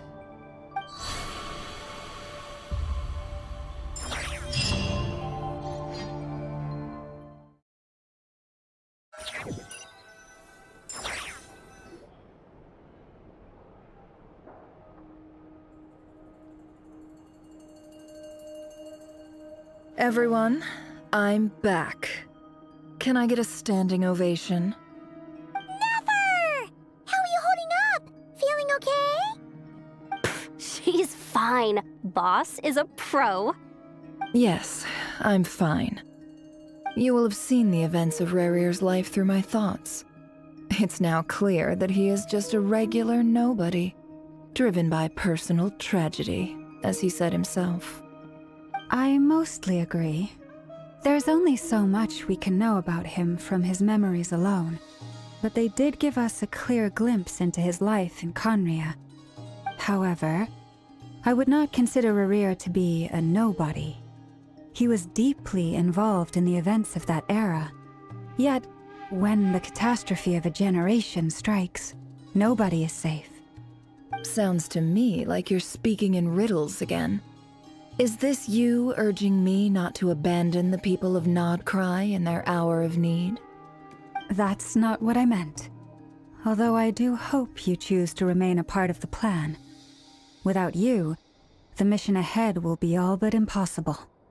Then try to remember that I respond better to the carrot than the stick. And I don't appreciate being bossed around. Now, as for you, Missy, you were excellent. You stuck to the rules of the ceremony and kept your mouth shut the entire time. Bravo. Cool! So, can you fill me in on the deets now?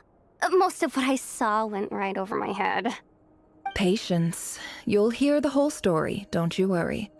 But let's meet up with the others first. It will save me narrating it twice. Yehoda? Yes, boss! Let me get that door for ya. That's more like it. For a moment there, I was worried you'd forgotten about the first clause of your employment contract. Forgive my curiosity, but what does the first clause say? It says I gotta do the annoying stuff that boss is too lazy to do for herself. Like opening the door, pouring the tea, yada yada. Is that right?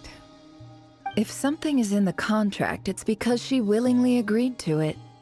Rest assured that the Curatorium abides by the very strictest of labor policies. You don't seriously think I'm cruel enough to treat her like my slave? In any case, I've hardly shied away from my share of the work today. Hope I don't catch Flintz and Varka lounging about in their chairs, enjoying a leisurely cup of tea. There's nothing I dislike more than other people enjoying themselves while I'm hard at work.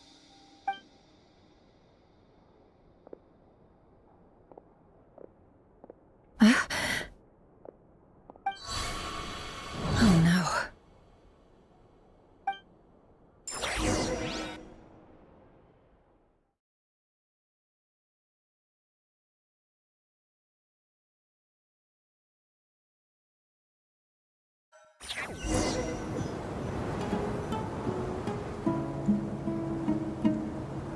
Sorry to disturb you, but we seem to have run into some trouble.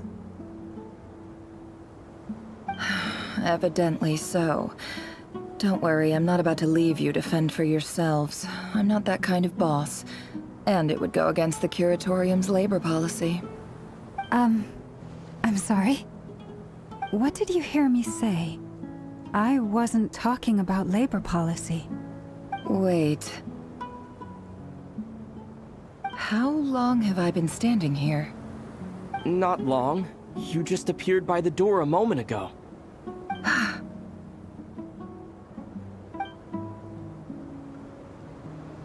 Boss, what's wrong? You look like you've seen a ghost.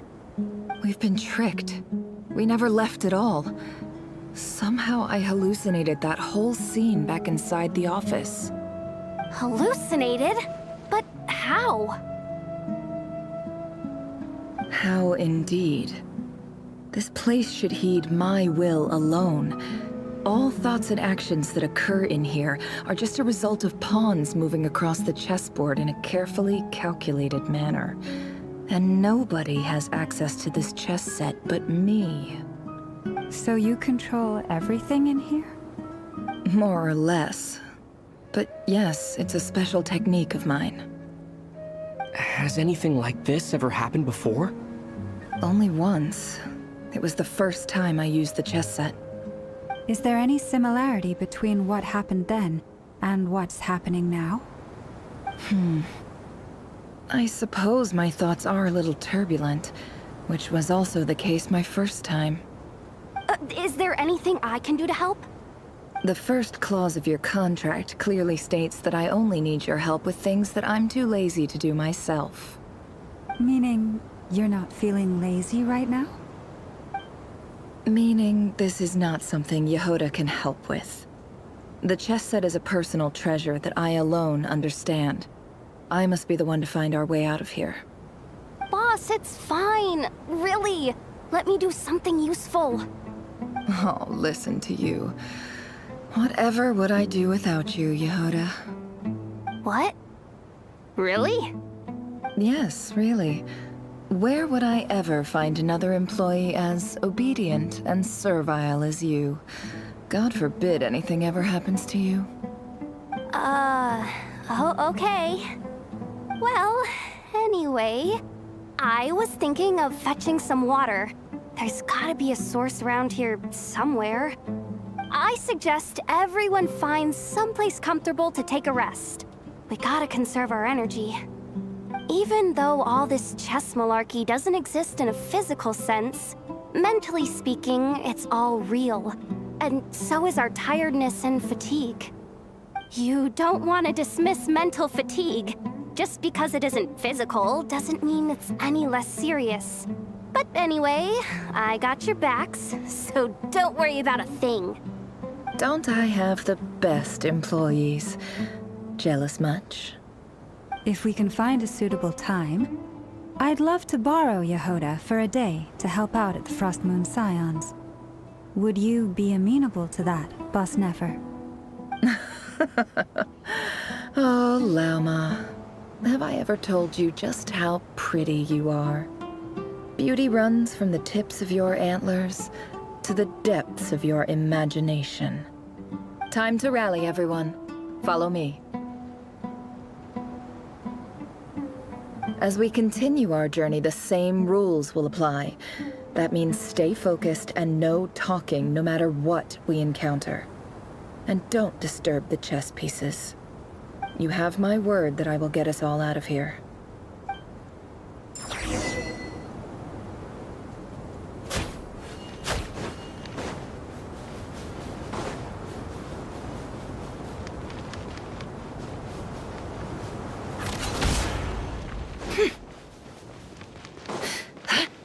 This place looks familiar. That's not a good sign. There's someone up ahead. Time for a little chat. I wasn't expecting visitors at this hour. Wait, is that? Oh, it's him. There you are! Sinue's been looking for you all day. I think he has some news for you. Oh yeah? What were you doing just now, Uncle Retinue?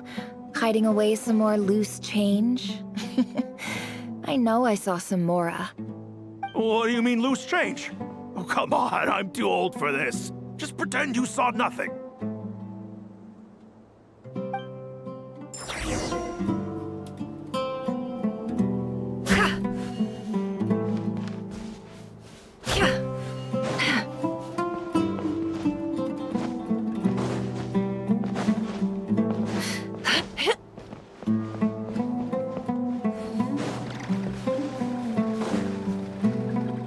Hey, kid.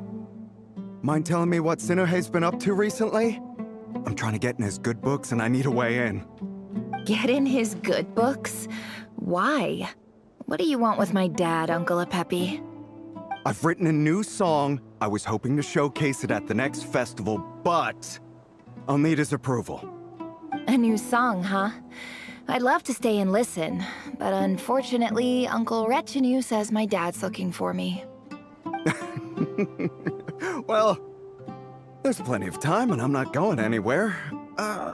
See that pile of stones? I'll be sitting there warming up my vocal cords. Come find me when you're done. Pile of stones. Got it.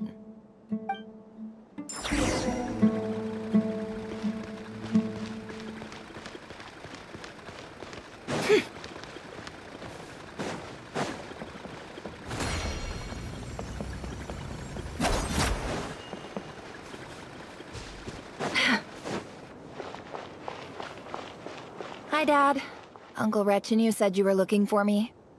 Ah, there's my little princess. If you'd gotten back just a little sooner, you could have shared the spoils of war with me. Spoils of war? Who were you fighting against, Dad? It was just a figure of speech. The aftermath of a sandstorm is no time to be waging war. I was talking about our war against thirst. I went out to fix our water supply problem, and now I'm back. Which means... We have a well again. That's right. I found a new one and brought back as much water as I could carry. It should last us for a good while. If it wasn't for these blasted sandstorms, our wells wouldn't be caving in. You wouldn't be spending all your time out searching for new water sources.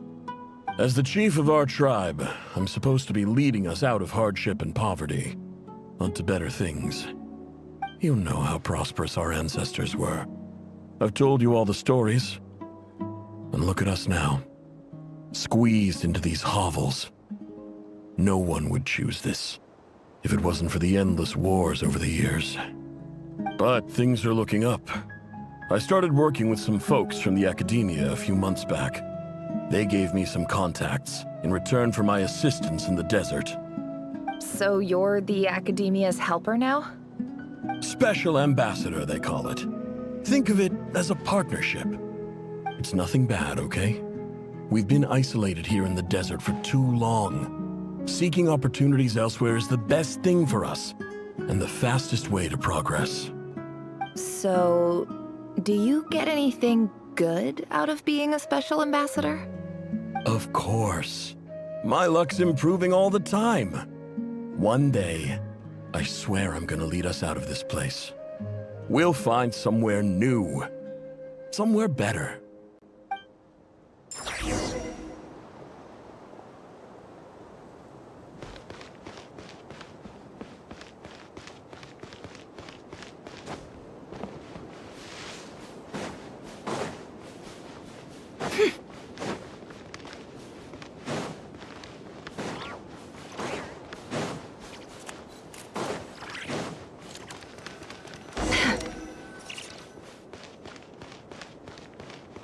It all adds up.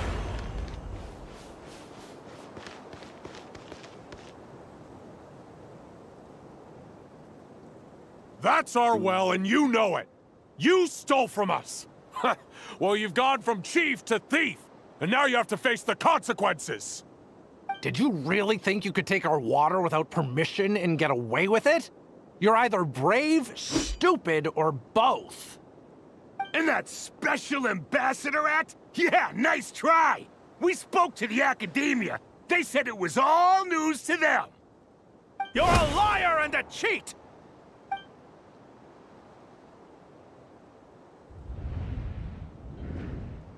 I heard Yehuda gasp, but I don't blame her.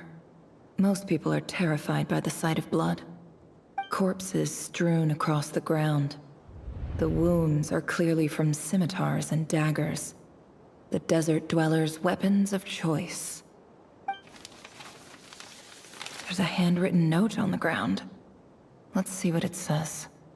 Halil, this is Sinuhe, chief of the Shimti tribe. Surely you remember me. I was the one who helped you and your colleagues avoid the quicksand in the desert. This is my second time writing to you. I assume my last letter must have gotten lost in the mail, as I didn't receive a reply. I hope this one makes it to you safely. I'm writing to you because I need some help. That sandstorm the other day completely blocked up our well, forcing me to look for another water source in Iab and Unut territory. It was a matter of survival. Praise the gods. The well of the Iab tribe was intact. It was my last resort. I drew what water I could and left, but not without being spotted. I fear they will retaliate. You told me to write to you if I ever needed help. You said you'd be my ally in the academia. I urgently need you to formally recognize my title of Special Ambassador and send some of your people to assist me for a few days. It's the only way I can convince them that this was the academia's decision and prevent them from retaliating. This is an emergency. Please send help as soon as possible. Looks like this letter never got sent. The writer died a grisly death, and the letter was trampled into the ground. It's badly defaced. Some parts are barely legible. What a ridiculous lie the surviving Shimti tell. Their whole village was butchered over a sip of water.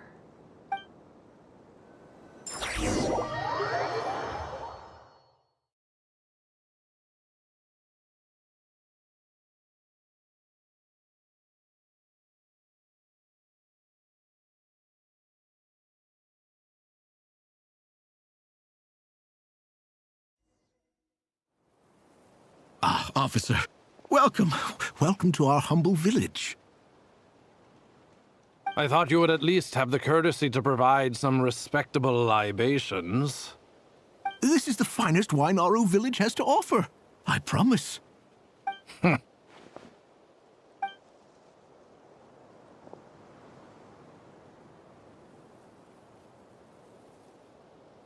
The Academia has agreed to reserve a single space for a candidate from your village. But I remain skeptical of this entire endeavor. I highly doubt anyone in this desert possesses serious academic potential. Please, have faith. If not in us, then in our god. The child we found shows great promise. I beg you, take her away from this place. Give her a chance. Don't let her talent go to waste. I don't recognize her. New arrival? She showed up here a few days ago, and we took her in. She's a really bright kid. Please help. I'm begging you. So, where are you from? Nowhere special. Just a sand dune. What about the rest of your family? How many of you are there? Just the one. It's only you? Correct.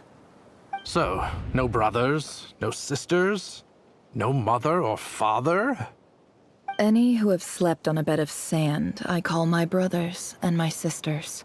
Apart from that, I have no family. All right.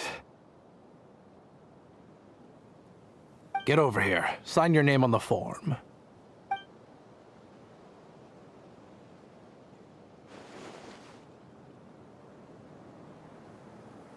Never? You're rather fair-skinned for a desert dweller.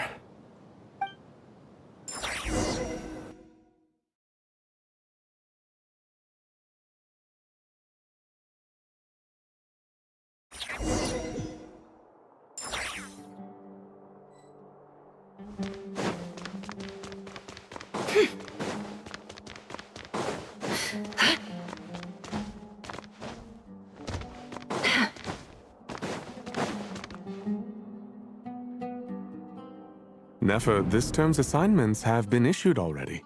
Please read through the materials thoroughly, conduct your own additional research, and then write an essay on the topic. Yes, Professor, I'm aware. I just had a couple more questions I wanted to get your perspective on. Oh? Please, ask away. Well, I saw the other students' problem sheets, and I couldn't help but notice that my assignment is much easier than theirs. Do you really think I'm a weak student? A weak student? Goodness, no. Quite the opposite. You have a sharp mind. Almost too sharp. I think what you're saying is, a weak student wouldn't have noticed the discrepancy. And if they did, they certainly wouldn't complain about the lighter workload. You see, sharp as they come. You see things the way they are. And I'm sure you know why they're like that. Because of where I come from. Because I'm different. I'm sorry, Nefer. I don't like it any more than you do. It's just... Anyway, you said you had a couple of questions. What's the other one? I wanted to check... If someone sent me a letter to the Academia, where do I go to collect it? Ah, your family wrote to you. Well, as long as they put your name on the envelope, someone should hand it right to you. Not exactly. It's not even a recent letter. I was just curious where the mail would end up if no one collects it. The House of Dana, I expect. I know there's a box for unclaimed mail somewhere in there, probably sitting on a shelf. Whatever you're looking for, that'd be the place to start. Okay, got it. Thank you, Professor. Oh, don't mention it.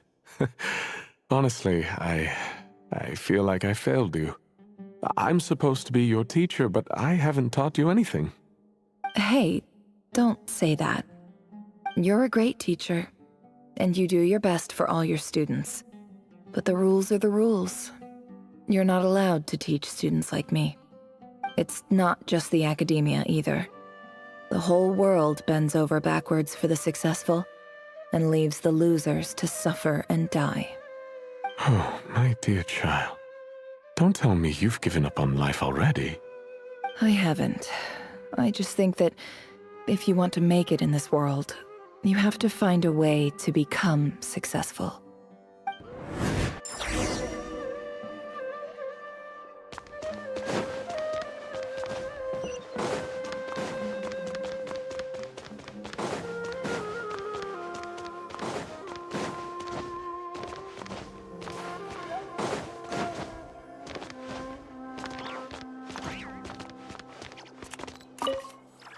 This must be it.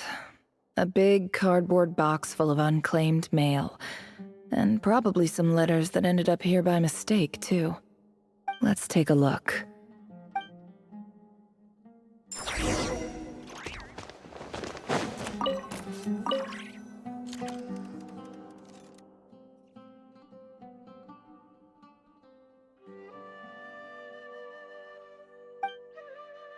A dilapidation survey from Port Ormos. Looks like it's from a Core of 30 representative. What a strange thought. A bunch of mercs losing sleep over rundown buildings. This one was never even opened. I guess the recipient didn't care what the Core of 30 had to say about anything. Who was it addressed to? I don't recognize the name, but it must have been a Kasharawar professor. This one is addressed to the Immorta Sage. The title is Changes Observed in Satyavada Life Symptoms. Why do all these letters read like full-blown dissertations?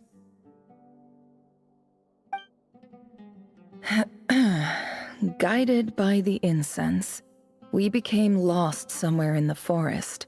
All the barriers between levels of consciousness disappeared as our minds soared around in circles, looking for a branch to seek refuge on. In clinical terms, these symptoms fit the description of incense poisoning. The Immorta Darshan strictly prohibits the use of hallucinogenic substances, but I believe there are still people getting away with it. For example, my neighbor who always breaks out into song and dance after using incense. This seems like something the academia would want to know about. Why wasn't it collected? Wait, what's this written on the back? It's so small. The note says, the sender authored this letter while under the influence of mushrooms. I would send it back, but no return address was provided. Stamped by the Grand Conservator of the House of Dana.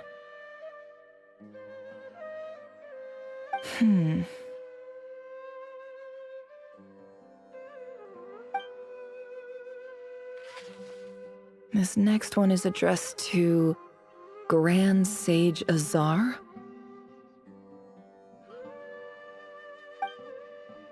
A few words of protest regarding recent changes in Sumeru's educational policy. In recent years, the academia has taken on a small number of students from the desert region, as per the policy to this effect. However, it appears to me that these students have not, in fact, been provided with educational opportunities that are, in any meaningful sense, equal to those enjoyed by their peers. As well as receiving dumbed-down assignments and perfunctory tutoring, they do not even have full access to the Akasha system. Education is the fundamental purpose of this institution, which should go without saying in a nation whose founding virtues are knowledge and wisdom. I ask you, is the lip service we pay to the policy of education for desert students truly the standard of pedagogy to which the academia aspires? As Grand Sage, policy decisions are your prerogative, but do not forget your roots. You and I were once students too, as was everyone else in this institution. I do hope you will give some serious attention to this matter.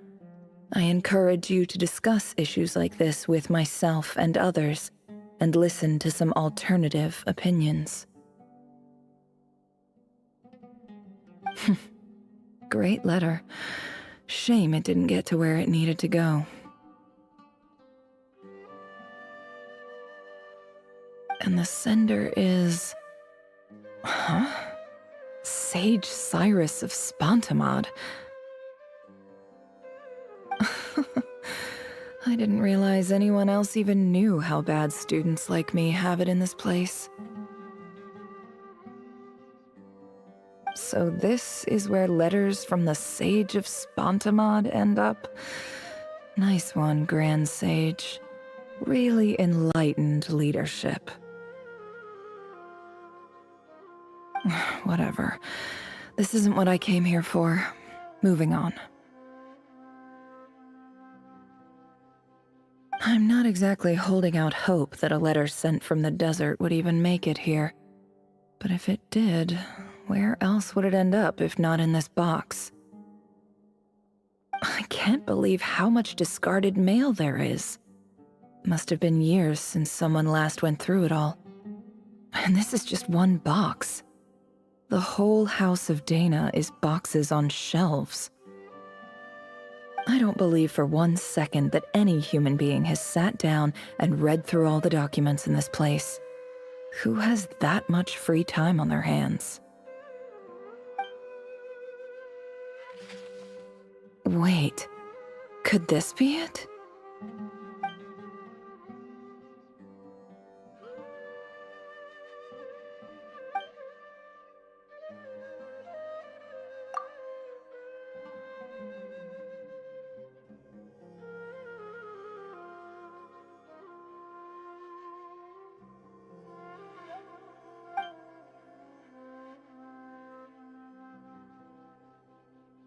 Greetings, Halil.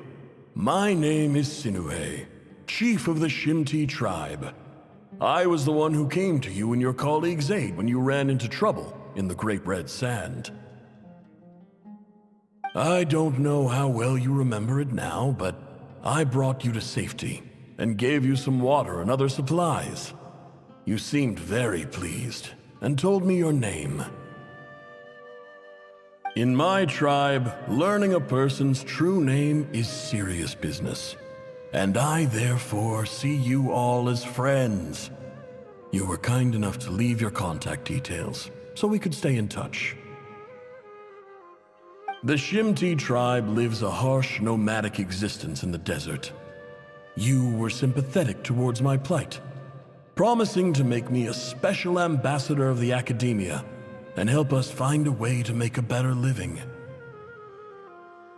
This brings me to my reason for writing. Our tribe has fallen on particularly hard times, and I would like to ask for your assistance. There was a terrible sandstorm a few days ago, which blocked up the well in our land. To ensure my people's survival, I had no choice but to venture into Iyab and Unut territory in search of an alternate water source. The Iyab and Unut are descended from the Thamudians, while we trace our ancestry to Tulatala. We worship the Lord of Flowers and have had relatively good relations with our fellow tribes up until now. I found a well belonging to the Iyab tribe. They declined to help us, but I really had no other option. So I took some water to keep me and my tribe alive. My actions are certain to incur their wrath. When we met, you assured me that you would be my ally in the academia. I would like to take you up on that offer, because I really need your help. I wonder if you could send an academia representative to meet with me. That aside, the last time you were here, you mentioned that the academia had started accepting students from the desert, and I told you a little about my daughter, Nefer. We have next to no resources here in the desert, and my power and influence are limited. Would you consider enrolling my daughter at the academia? She is a smart girl. I know she won't disappoint you. From the outset, the academia never took you seriously. Those things they promised were just empty words. I doubt they even remember the name Sinuhe. And you were so emphatic that your luck had finally changed for the better. You swore you'd lead us to a better place one day. You spoke with such conviction, like you were the most powerful chief in the whole desert. You liar. You lied about everything. You promised the world and delivered on none of it. And who fell for it? Just me, by the looks of it. Despite your best efforts. Which makes you a pathetic liar. You weren't even any good at it. I think I'll take over from here. Let me show you how it's done.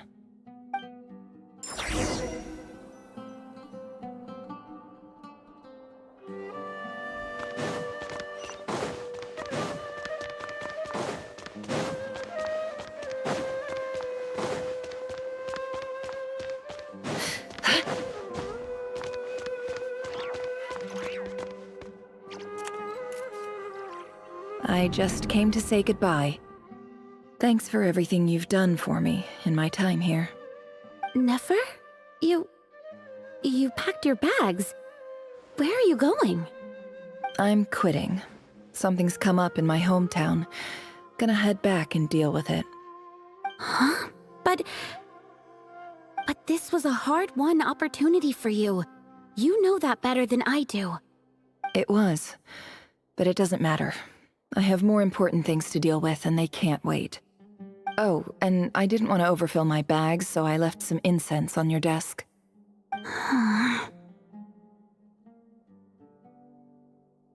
What's wrong?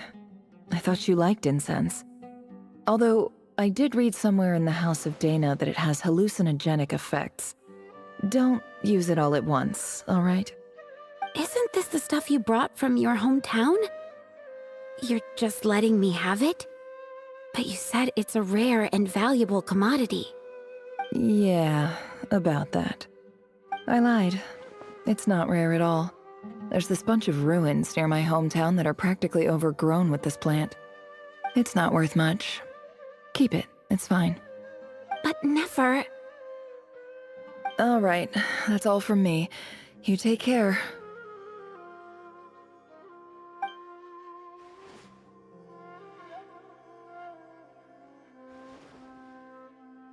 Don't forget me, okay? I mean, we're more than just classmates, right? We're friends. Yeah, I'll remember you. I lied again. That incense is worth a fortune, and it's a rare find even in those ruins. And as for remembering her, I have far too much to do when I get back. No time to reminisce. I'll be lucky if I even make it through this alive. But either way, I expect I'll forget you pretty quickly.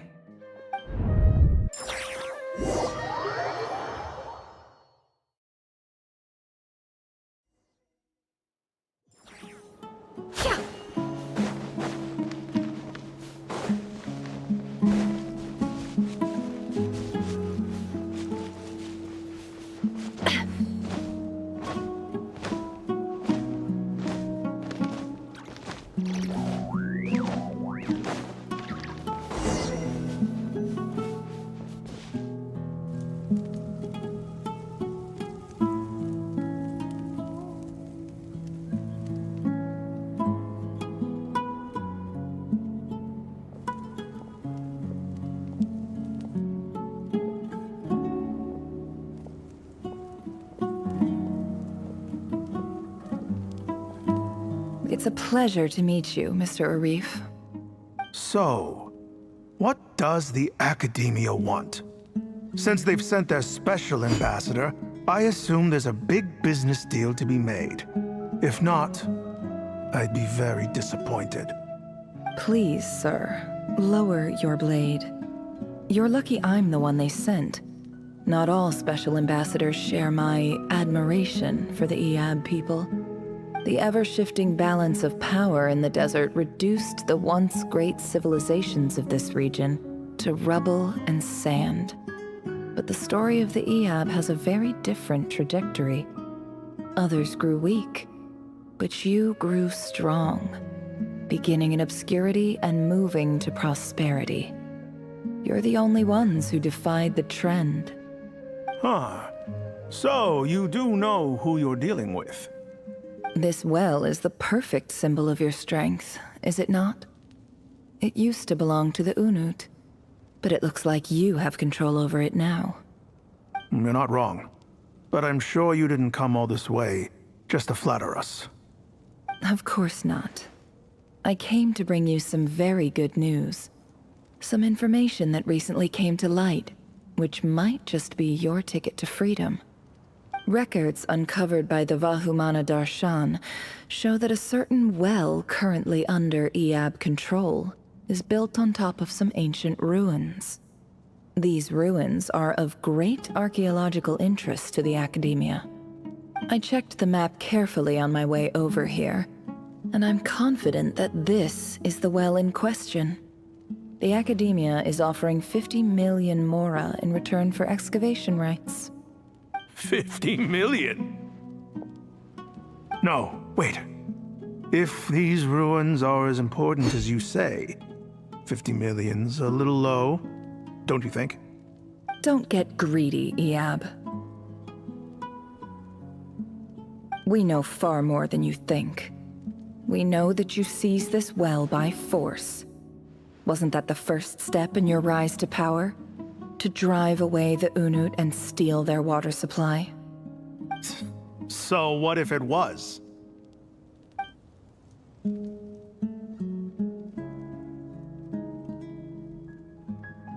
Don't worry.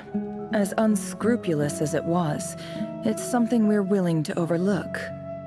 The Academia is only interested in dealing with the de facto power holders in the region. I hope I am making myself clear. And I hope your words are the truth. If I find out the Academia is trying to play me, I'll hunt down every one of your people and make you watch as I cut their heads off one by one. I assure you, Chief, that would not be in your long-term interests. You don't want to make an enemy of the Academia. You see how I'm dressed, don't you? I appreciate that you've never been to the rainforest, but surely even you recognize an ambassador's attire when you see it. And what does a barbarian like you have to lose anyway? You really think the Sumeru Academia would bother to come all this way just to lie to you? We have more important things to worry about. All right, I take your point. The Academia is the highest authority in the land. I'm sure you're trustworthy people. In that case, we have a deal. We will sell you the excavation rights. I'd like to thank you, Ambassador. This is good news indeed. Excellent news. In fact, it calls for a celebration. Would you do us the honor of staying a while and enjoying some Eab hospitality? Gladly. I am partial to wine myself, and I trust you are as well. So let's indulge in a few drinks together, in celebration of this momentous occasion.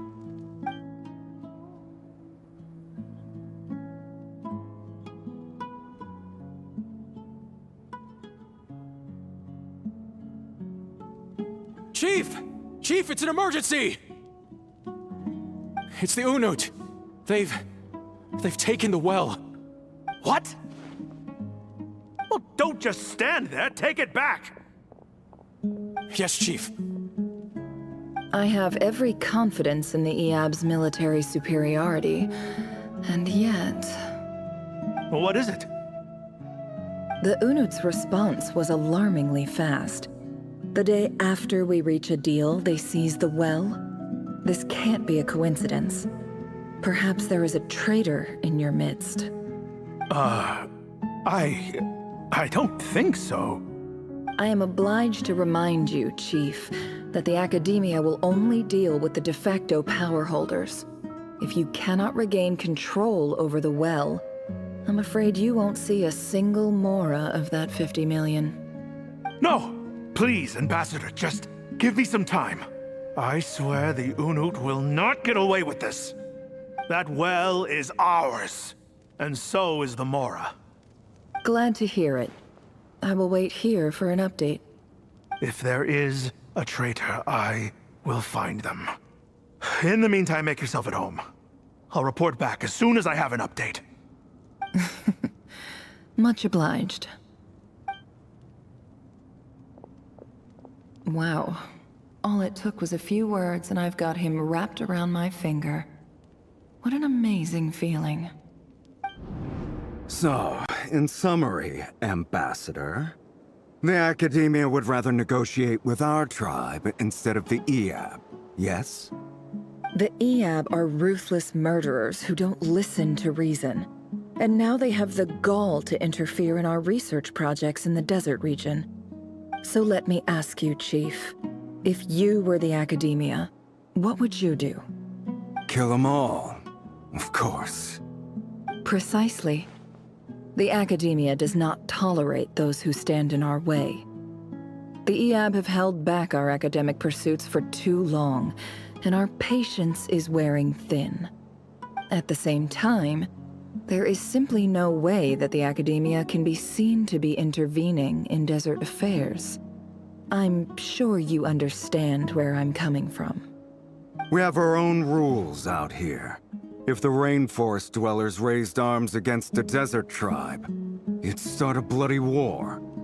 Right. We can't confront them ourselves, but we can support their enemies. The Unut have always had strained relations with the Eab, which makes you our natural allies. Natural allies. Weren't the Eab your allies once?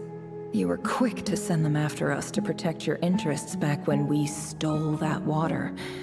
And now look at you. You're at each other's throats. Let me be clear. The Academia wishes to collaborate with the legally recognized rulers of the desert in this matter.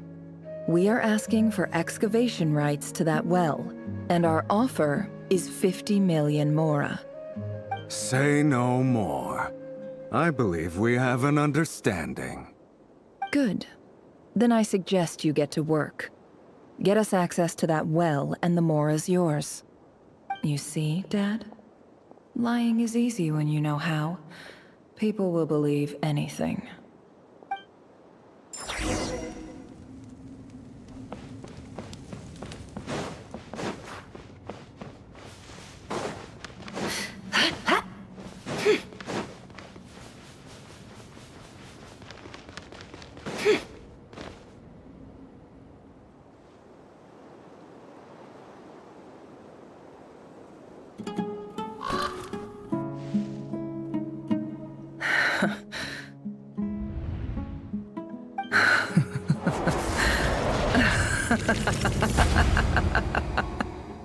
Look at yourselves.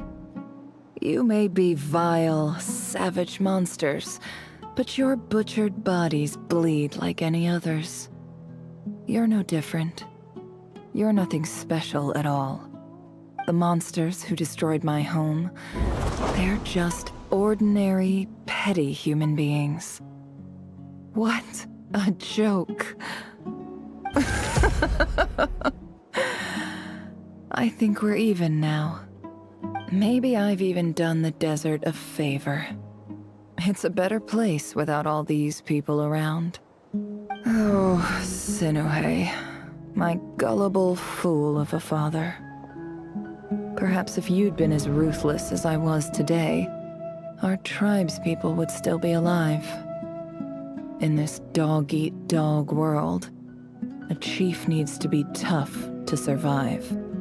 But you couldn't do what had to be done. So I did it for you. Nefer, it's okay. All of this is in the past now.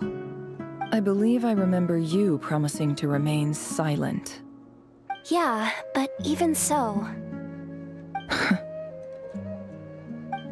Yehoda, is there anything you can do to ease the tension? Alright, time for a sharp turn onto a completely different topic. So, anyway, that's enough of that. When are we getting out of this place? Feels like we've been walking forever.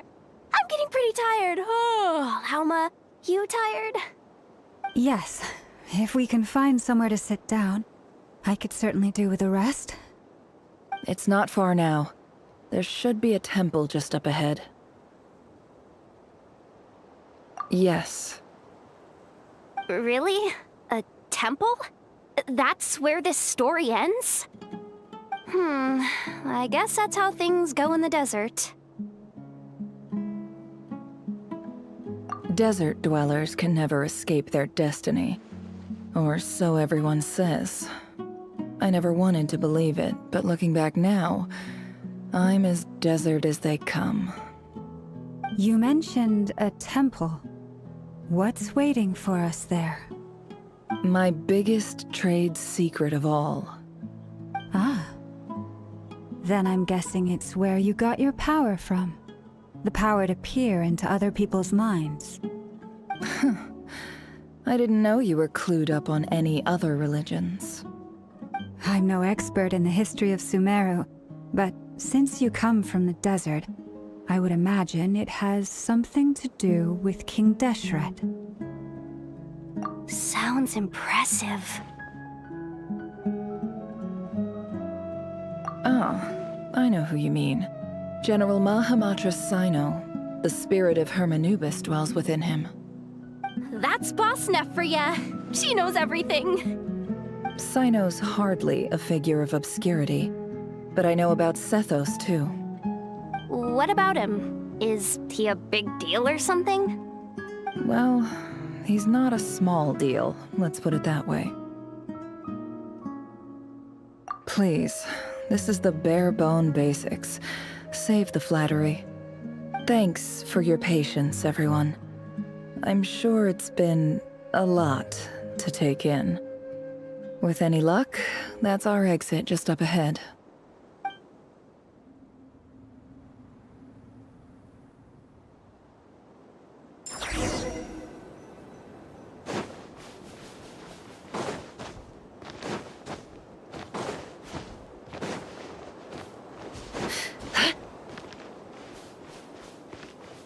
Can't hide the truth.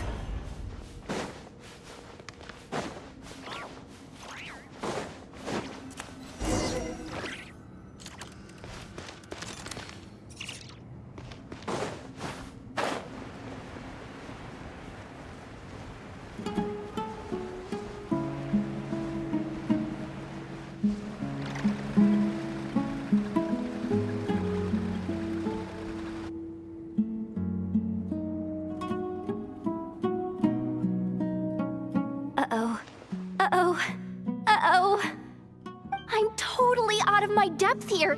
I don't have anything to add about any of this stuff. Like, look at that statue, for instance. I want to do the whole name-dropping, this girl knows her stuff thing too, but I've never seen anything like it before. A statue with the head of a bird. That's Thoth, the Ibis King, one of the 7 pillars of King Deshret. The legends say that he, the Crocodile King, and the Goat King were the 3 retainers of King Deshret. Let's take a look.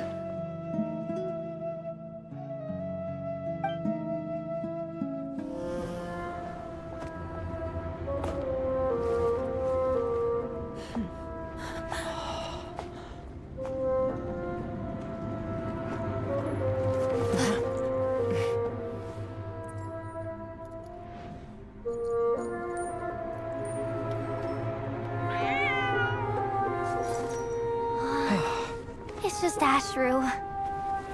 So, all is well?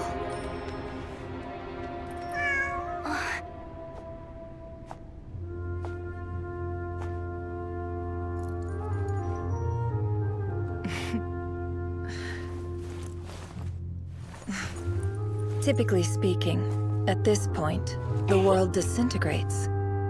Then we find ourselves back in the outside world. Besides, these are my memories. There's nothing to fear. You're sure? Of course. It's almost over. Never! Hey!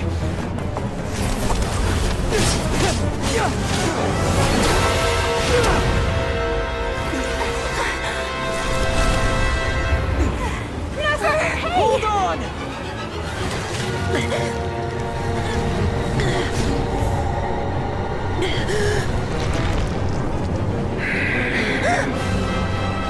Knowing too much is always a death sentence. Speak for yourself.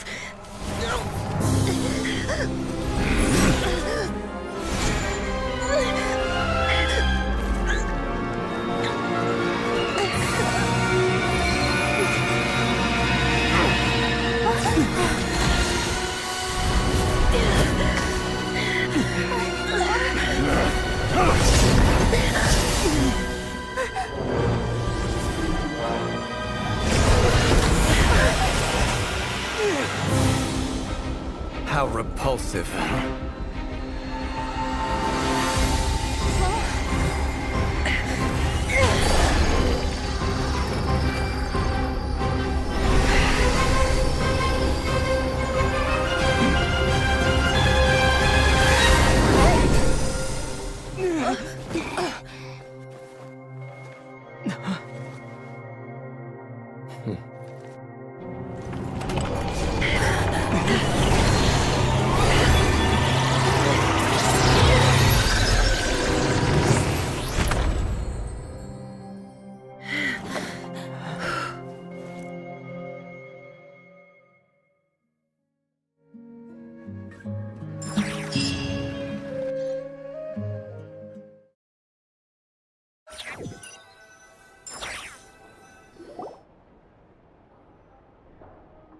Timed that pretty well, didn't I?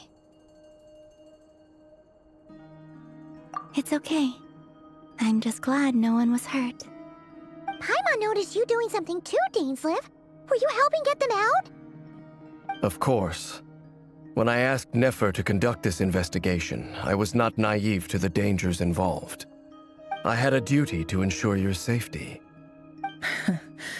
Good to know your sense of justice is still intact after all these years. I take that to mean that you saw the truth. That comes as a great relief. I certainly did. And thanks to your help, I also managed to trap Rerir inside the chess set. Whoa, really? How'd you manage that? Well, to be honest, I sensed that something was wrong long before we made it to the temple. By using this fragment to probe into Rerir's past, well, the monster formerly known as Rerir, it seems I alerted him. I was tracking him, then he caught on and started tracking me too. Can't say I'm surprised. But how did he track you through your thoughts alone? That shouldn't be possible. Rerir was a secret agent who reported directly to the Vinster King. He is an expert at finding a trail and hunting down his pursuers. No wonder. He infiltrated the chess set, read my thoughts, and built a new virtual chess set inside of it. That's why we weren't able to leave at first. Speaking of your chess set, it's quite a remarkable item. Would I be right in thinking you have some connection to King Deshret? You overestimate me. I only have a connection with one of his underlings, the Ibis King. You all saw how this came to be. A long time ago, the Iab massacred my tribe, the Shimti, in our home village. A few years later, I enrolled in the academia, where some new information came to light. The Unut and the Iab fought a bitter battle over the rights to a well, all for the sake of a non-existent 50 million mora. The Eab ultimately won that confrontation, but their victory came at the cost of almost every warrior in the tribe. The final blow to the Eab came at the victory feast, when an Unut assassin beheaded their chief right before my eyes. The remaining Eab fled and have been scattered to the winds ever since. Having gotten my revenge, I returned to my hometown, where to my surprise, the nearby temple was still standing. There it was, seemingly immune to the relentless hostility of the desert, while my tribal home lay in ruins. As I stood there gazing at the temple, I noticed a cat just outside. This cat, as it turned out, was home to the spirit of the Ibis King. He led me to a gate deep inside the temple, and there he made a deal with me. This chess set is my gift from the Ibis King. The chessboard within is made to the same specifications as the one in the mausoleum of King Deshret, and represents his power of piercing analysis. With this chessboard in its container, I gained a certain ability to perceive hidden secrets. Now, you could conclude that the Ibis King simply wanted to give the people of this world the power to seek the truth, but I don't believe that's the full story. Every god plays favorites. Their hearts are as fickle as any human's, full of secrets, perversions, egotistical tendencies. But precious few gods are willing to admit this. It is the same with all powerful forces, including fate itself. Their gaze falls preferentially upon a select few. As you rightly point out, this is an act of favoritism. If you're alluding to the Abyss, then yes, I agree. Gather the others. It's time to share everything I've learned.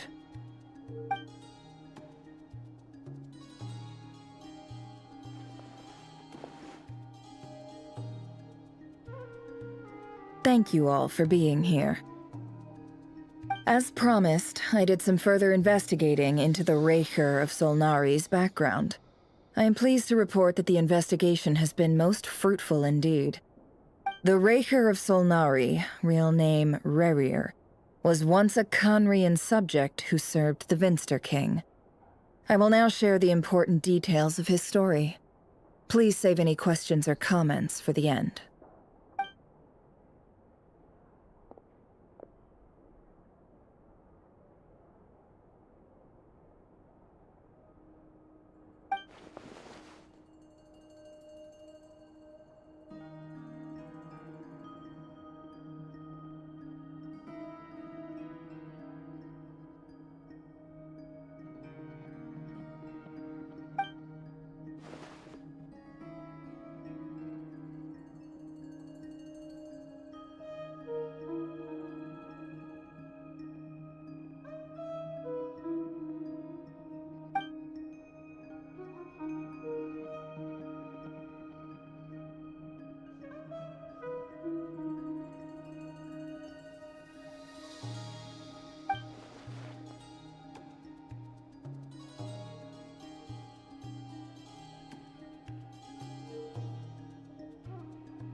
So that's why he's so obsessed with the moon. A tragic tale, to be sure. But it does not excuse his many transgressions. No matter how much Rerir suffered in the past, the fact remains that he is what we know today as the Wild Hunt, wreaking havoc upon innocent lives in Notcry. He becomes more dangerous with each passing day. If left unchecked, it is simply a matter of time before all of Tevat suffers the consequences. This is a threat that the Knights of Favonius cannot ignore. A question for Miss Columbina. Forgive me if this is presumptuous, but have you ever seen the spatial gateway that appeared in Rerir's memory? Never. But I have heard stories of something called the Moon Gate, and this seems to fit the description. Miss Lauma, any thoughts on this? In the lore of the Frost Moon Scions, the moon is believed to hold many secrets. Some sources speak of ancient knowledge, others of a gateway to the unknown. The term Moon Gate is one I have heard before, but as is the case with all of our legends, there are no records of any first-hand witnesses. We cannot know whether it truly exists. Then back to Miss Columbina. As a moon goddess yourself, do you have some idea of where the Moon Gate leads to? Not at this stage, sorry. I do hold the power of the Frost Moon, and my strength is recovering well. I can sense that the gate would open at my command, but... But there's more to the power of the Frost Moon than that? Yes. A moon goddess has the right to open the Moon Gate, since it is a path to the moon. But as Nefer mentioned, holding open a spatial gateway takes a huge amount of power. And right now, I need to conserve my energy to fight the Rahier of Solnari. I'm afraid this is one mystery we may have to leave unsolved for now. I agree. Better to save your strength. But if you'll humor me for a moment, I have a bold conjecture of my own regarding the world beyond the gateway. I highly suspect that neither Tholindis nor Rahier made it through unscathed. The evidence pointing to this is the fact that the Rahier of Solnari exists in the form of countless fragments. With the abyssal power he wields, no ordinary foe can touch him, let alone tear him to shreds. And yet, the wild hunt proliferates wherever his scattered fragments lie, drawing hordes of monsters to many different locations across the land. So your theory is that Rahier was physically torn to shreds by some powerful force? Hence, why the Wild Hunt is a distributed phenomenon, rather than a unified one? Makes sense to me. Explains why the Wild Hunt is so pervasive, and why he's been trying to piece himself back together. He was whole to begin with, and he wants to be whole again. Without the power of the Abyss on his side, he almost certainly would have perished the moment he was torn apart. But the Abyss, much like a curse, has kept him alive. I could not agree more. The power of the Abyss is most surely a curse. It is a compelling explanation, and one that accords with my present understanding of Abyss creatures. Whether the life form in question is primitive or advanced, if a curse has extended its lifespan unnaturally, it will continue to survive in spite of everything. This raises some interesting questions. I will run some experiments and see if there is any validity to my suspicions. That being said, regardless of whether my research bears fruit, I would like to thank Miss Nefer for conducting such a thorough investigation. Already, it has greatly enriched my understanding of the entity we face. My pleasure, Mr. Albedo. I too hope that the information I have shared today proves useful as we look to formulate the next stage of our plan. Hey! What is it, Dainsleif? You look really upset! It's just... when I think of the man I once knew as Rahier, I struggle to understand why things had to turn out like this. The two of you used to be friends, didn't you? I don't know if these words will bring any comfort, but my heart goes out to you. Mine too. We can never know all the hows and whys of the way things are. The moon and stars are full of untold secrets and lies, and the skies are host to many more mysteries than these alone. Yet, none of that can begin to compare with the complexity of human life. Those are the first comforting words I've heard in a long time. Thank you, both. Well, I think this is a good place to end today's meeting. I'm sure Nefer needs some time to recover. She's been through an awful lot today. That's very thoughtful of you, Lama. Of course. Sounds good to me. Take some time to rest and digest before we reconvene to nail down a plan.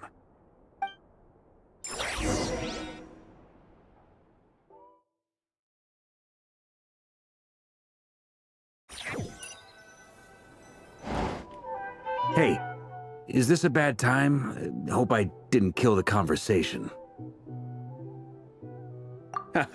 No need. Come on, let's talk outside.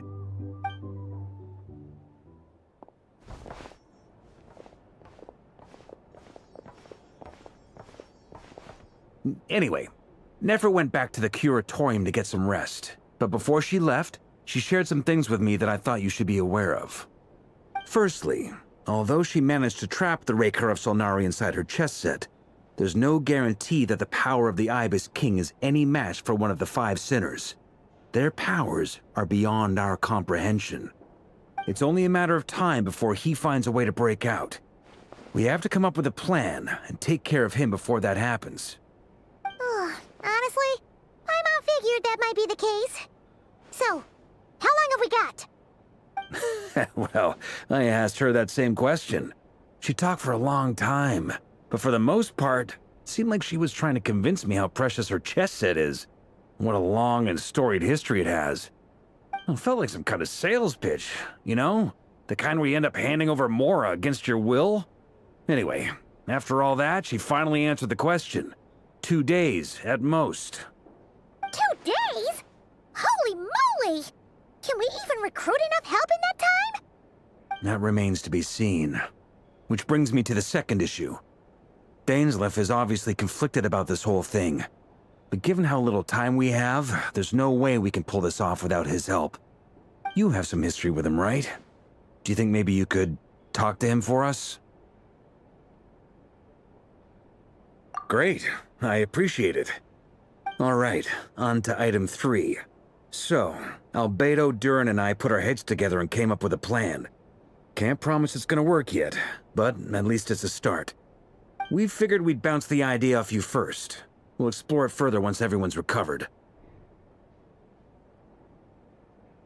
Oh, Paimon's dying to hear this. All right, so here's what we're thinking.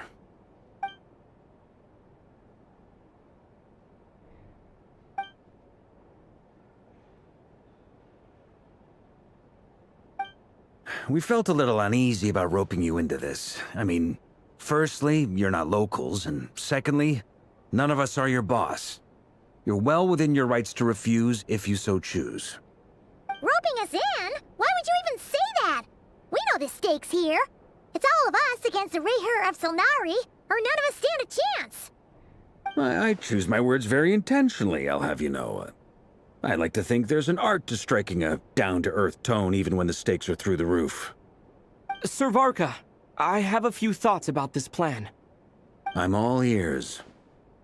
I think we can be more flexible with how the roles are allocated. In my view, the most sensible lineup would be like this.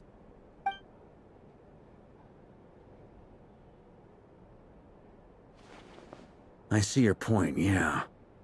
But if that's how we're going to approach this, you'd better make sure you're ready. To be clear, I don't doubt your abilities. Far from it. I just want to make sure. Are you really willing to take all this on? I want to do everything within my power. The Rayher of Solnari is a truly fearsome opponent, and if I do my part, it'll greatly reduce the risk for everyone else involved. Well, that tracks with what I've heard. Jean's mentioned in her letters that you're so diligent it's almost abnormal. As in, most people weigh up the risks and rewards in situations like this. But you seem to just march towards danger without a moment's hesitation. Of course, everyone appreciates a fearless pioneer. But all that aside, I'm the Grand Master of the Knights of Favonius, and you're our honorary knight. I want to make sure your courage doesn't come at the expense of your safety. Thank you, Sir Varka. I should be the one thanking you. It means a lot to have you on board. I'll give some serious thought to your suggestions.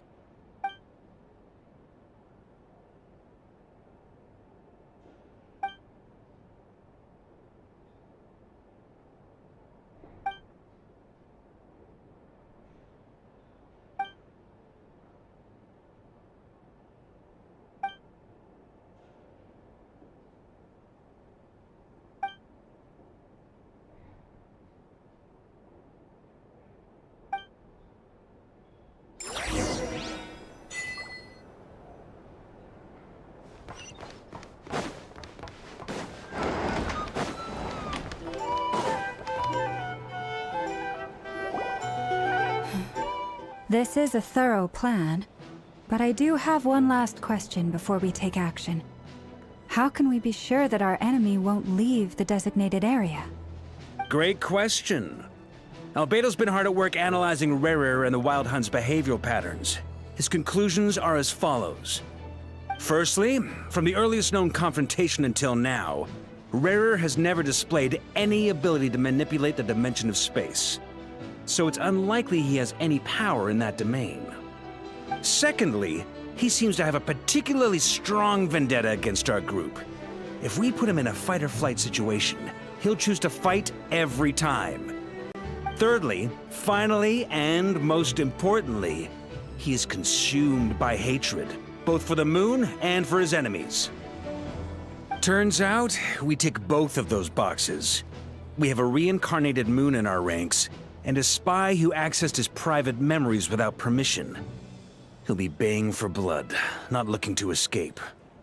As someone who's had their fair share of interactions with the Wild Hunt, those all seem like valid observations to me. Understood. Then I will defer to the verdict of the group. Well, everyone, that's the plan in full detail. Albedo and Durin are carrying out their part as we speak. Plan approved. Scheduling. Okay, any firepower you need, I got you covered. Let's light this baby up. The Frost Moon Scions are behind you as well. And the rest of you?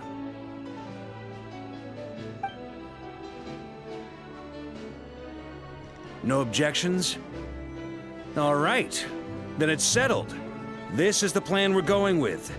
Next up, an old tradition of mine. Anyone who wants to back out, now's your chance. Wait, we can still back out of this? Everyone says things they regret, right? I don't want anyone feeling trapped because their mouth said yes before their brain had time to think things through. A very people-first approach. I hear that's common practice in the Knights of Favonius. Heh. Who'd you hear it from? D-Luke? Shh. We don't use people's real names at work. This contact will be known only as Owl, please and thank you. This plan can only work if everyone does their part. Flint's and I will absolutely support it. We shall indeed. You'll be glad you accepted our help.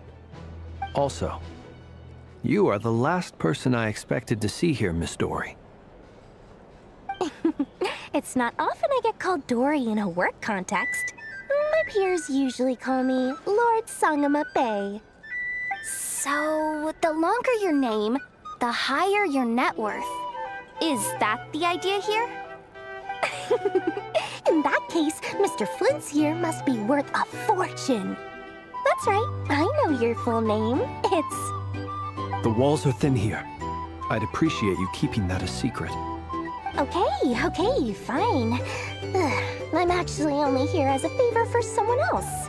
Do you have any idea how much it would cost to hire me otherwise?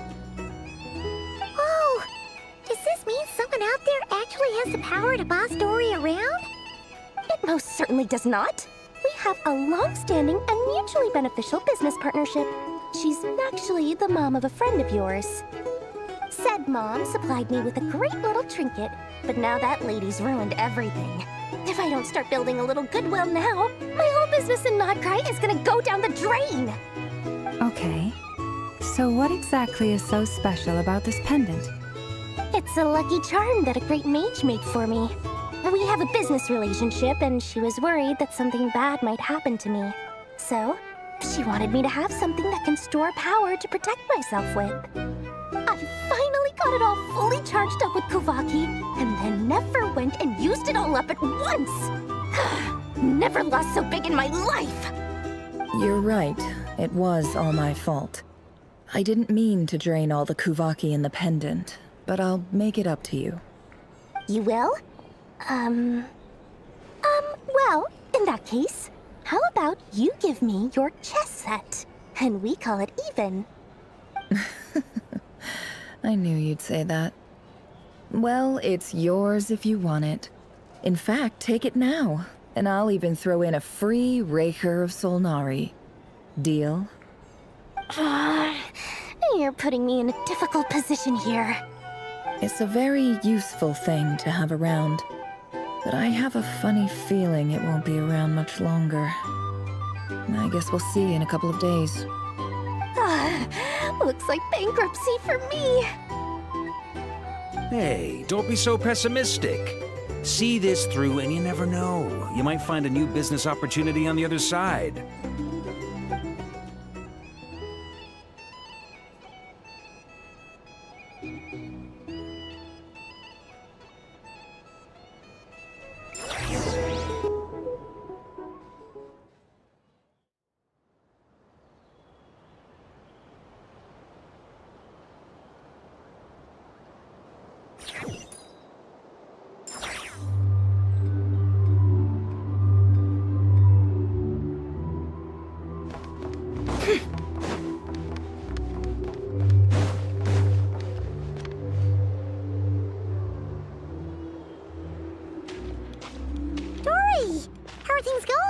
Feeling ready?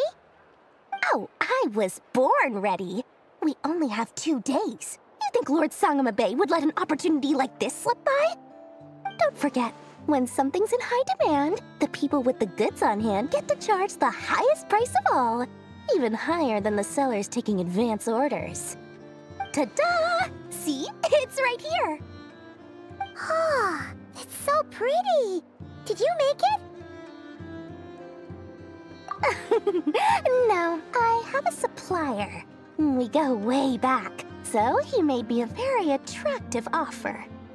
Aha! No wonder you were talking about Lucky Charms at the meeting. You've been getting Kave to make them for you. That's not the full story. It actually started a while back as a project between me and the Dendro Archon. Mage Alice once warned me that this world won't stay safe forever. There may come a day when everyone faces a great crisis. I passed this on to the Dendro Archon, and she secretly brought together a research team made up of Sumeru's top scholars to invent a technology that could keep people safe. I won't go into the details because it's all very complicated, but if you want to know more, you can ask the Dendro Archon about it sometime. Anyway, point being, it was the Dendro Archon who asked Kave to build this little contraption. As one of the top Kasharawar talents, he was the obvious choice. Took him long enough. He stressed over it for ages. Must have gone through at least a dozen designs before producing a final product. But that's Kave for you. Marak delivered it to me a couple of days ago, along with a letter from Kave. Could I ask why I'm sending this technology to you? And what's your proposed use case? Has it been approved by the relevant authorities? So nosy. My fault for sending him the research permit to begin with. Surely Nahida must have told him you were involved in this project. He was probably just nervous because you're always so secretive about your business. Could be, could be. Anyway, I just replied, let's hope there never has to be a use case, because it would involve grave danger. Fair enough. But it sounds like he was just being cautious. He probably felt responsible as the one who made it. Or maybe he was asking as a favor for his housemate.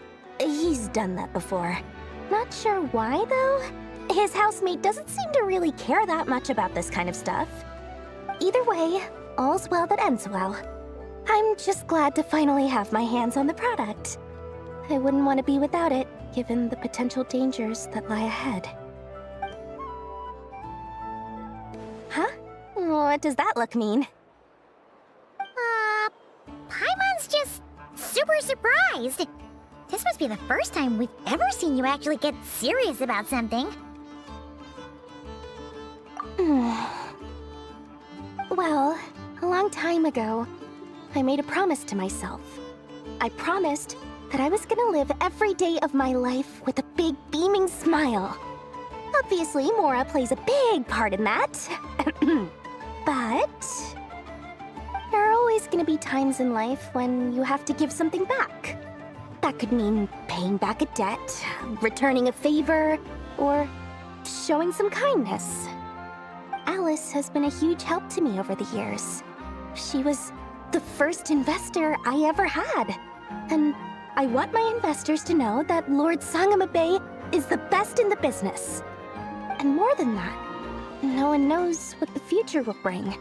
Whatever happens, I want to make sure the Dendro Archon and all of Sumeru is prepared to face whatever comes. Oh, that? I was just making sure Nefer and I are square. Don't be thinking it was some sort of benevolent act. I'm no saint, so don't treat me like something I'm not. My priority is doing the business that I want to do, so long as my conscience lets me, but it usually does.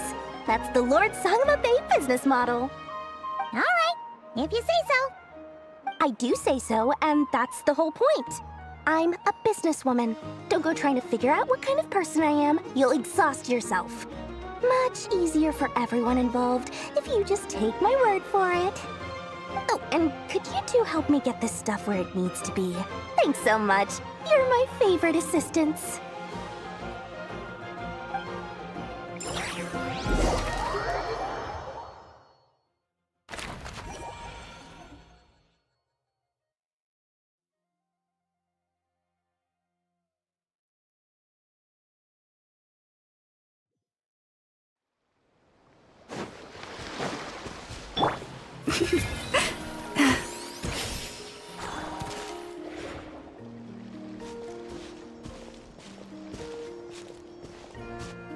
Traveler, Paimon, it's good to see you.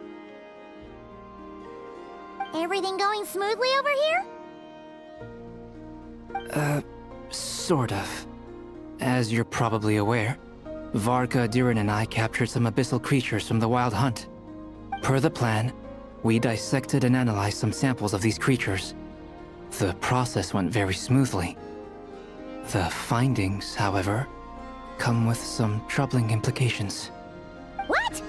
You can actually dissect the Wild Hunt? That depends on your definition of Wild Hunt and dissection. Harmless, lifeless. These words are accurate descriptions. The Wild Hunt is an interesting phenomenon. In and of itself, it doesn't seem to possess anything akin to a human personality. But taken as a collective, the medium through which the Wild Hunt is summoned does appear to have a soul. Master griped a lot about the wise Horoptetyr, and seemed somewhat fascinated with the foul Certology. But she barely mentioned Rerir at all.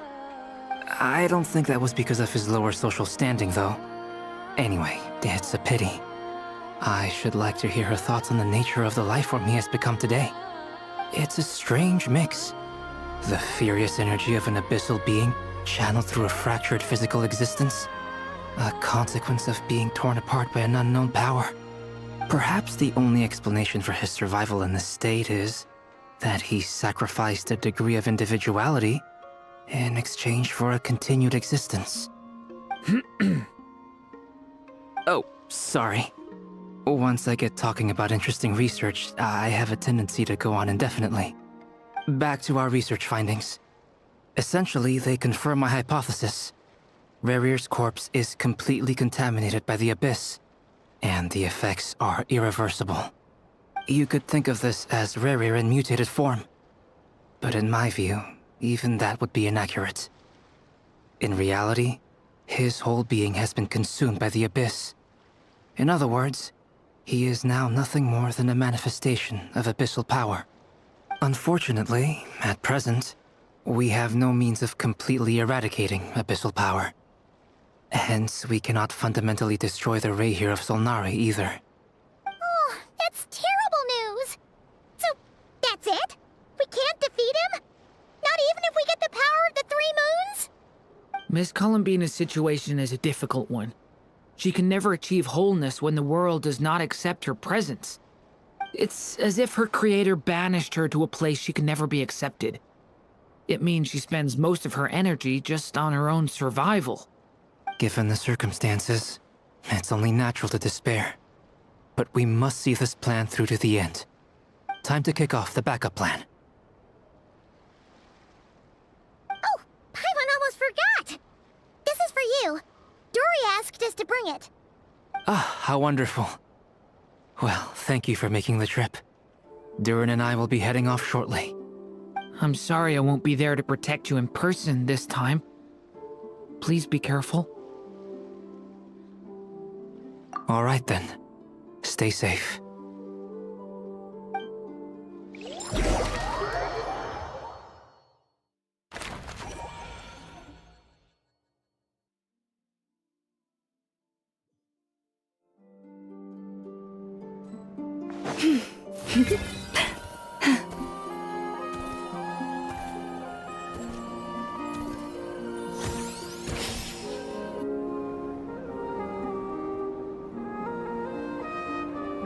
Miss Lauma, is everyone here? Yes.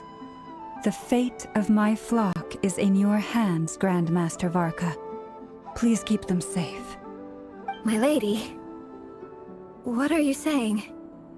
Within the next 24 hours, we will face the biggest crisis the world has ever seen. This is not a burden that we deserve to bear, but I believe that we reap what we sow in this life. So I intend to act. I must do what I think is right. For me, that means fighting for the future of Nodcry. This gentleman is the Grand Master of the Knights of Favonius, Varka, Knight of Boreas. In my absence, please follow his lead. Hey, everyone. Guess I should introduce myself. Well, to start with, I know my way around a battlefield. Biggest strengths are honesty and hard workingness. Anyway, point is, I don't intend to let Lauma down. I'm gonna do everything in my power to keep every last one of you safe and sound.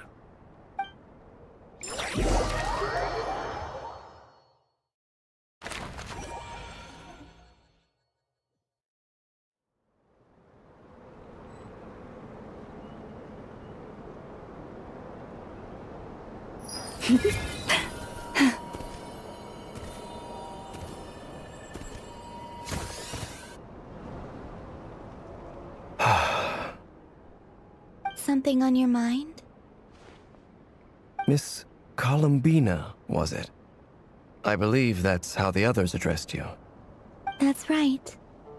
Names are funny things. Have you always been called Dainslev? Yes. I take it your own name has a more complicated history. I have a different relationship with names than other people. To be honest, I'm not even sure that Columbina is my name. At least, not in the same way that Dainslev is yours. But it's what everyone calls me, and I go along with it. A lot of my life has been that way. I get so used to things that I forget to question why they are so. I never used to think much about where names come from, or what they mean to people. Maybe something's wrong with me.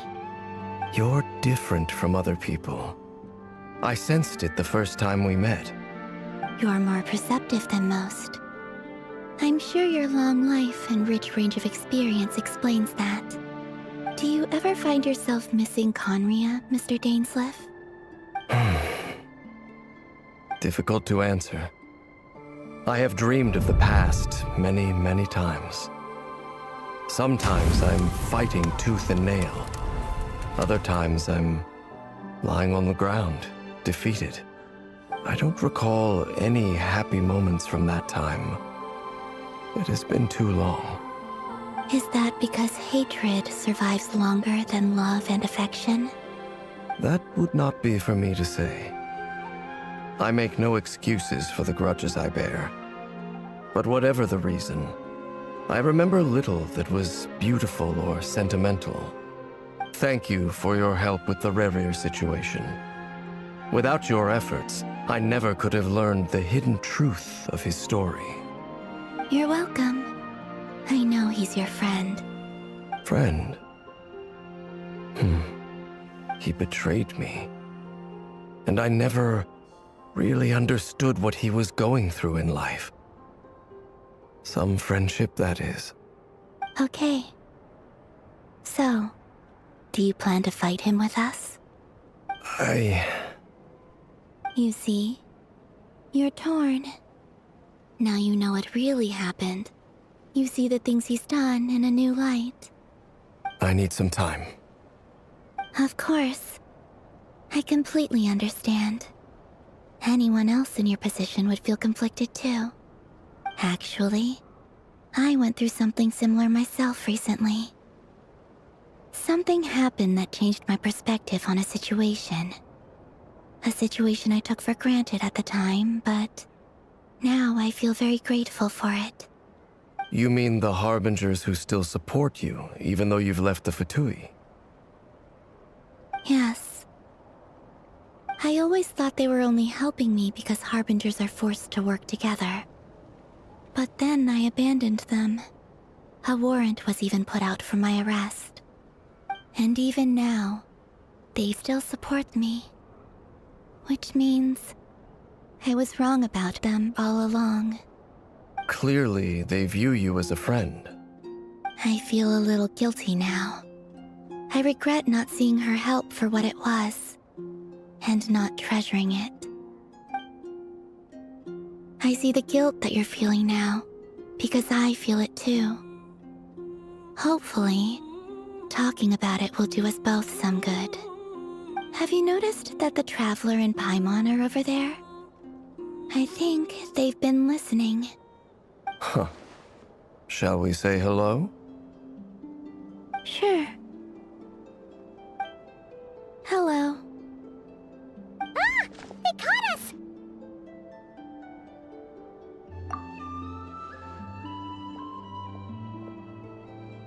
I apologize for making you worry.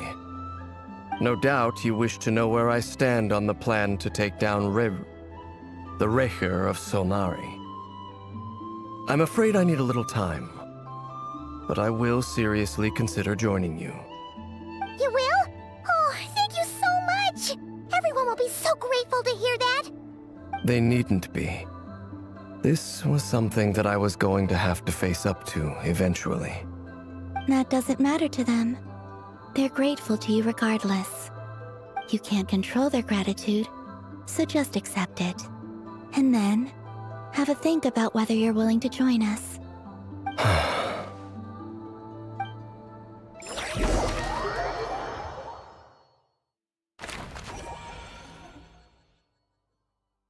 It's nearly showtime! Let's go rendezvous with the others. You know the place.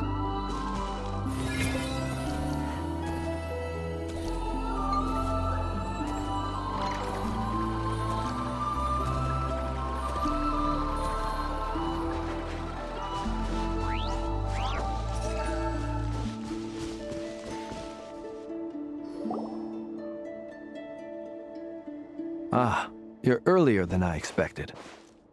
Hey, Flint's! Been waiting here long? Not too long. I came a little early so I'd have some time to think. Are you nervous about the battle? Quite the opposite. I'm reminiscing on my past battles. When I was awakened by the Radniki, I had not touched a weapon in many years. I felt like the battlefield was not where I belonged. But after waging war against the Wild Hunt for so long, I came to realize something. A life of absolute peace is simply not a possibility for me. My restless flame indicates that somewhere inside of me, there is a deep yearning to root out the evil in this world. Ooh, that doesn't sound like such a bad thing. Well, in the past, when I was a Fae whose primary concern was hibernation, it was hardly ideal. But it certainly serves me well here in the present. And I am delighted to be able to join forces with you in this endeavor. Looks like I'm not the first to arrive. Ah, Miss Lauma. Did you sleep okay last night? I struggled to settle down at first, because of the nerves. But don't worry. I got enough sleep in the end. I'll be just fine. Please, I'm just doing my part. Never! Over here!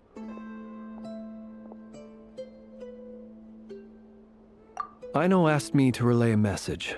She said Anefa will be on high alert and keep a close watch over all secondary districts where defense is required, providing support as necessary. Meanwhile, Ino herself will provide range support to us directly, using her latest invention. Excellent. My thanks to all involved. The chess set's looking a little unstable. It won't hold him much longer. We should be prepared to engage at a moment's notice. No sense sitting around waiting. Let's make the first move while we still have the option. I agree. Paimon, find a safe hiding place. Got it! Be careful, Traveler! I will.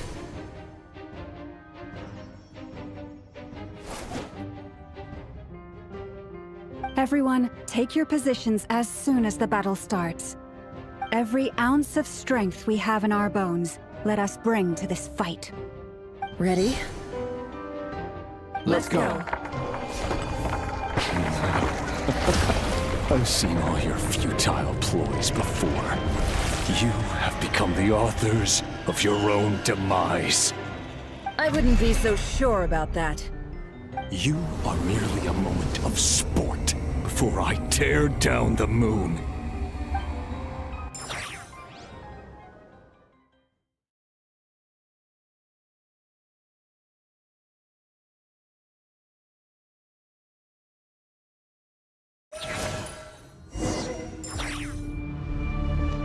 Stay on your toes.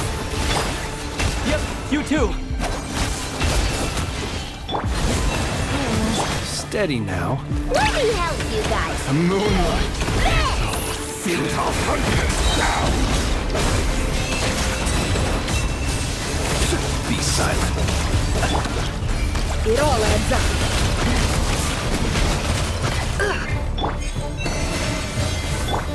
Water jet! With one heart, we are... No more lies. Betrays you. The mystery unravels. Pathetic hunt him down.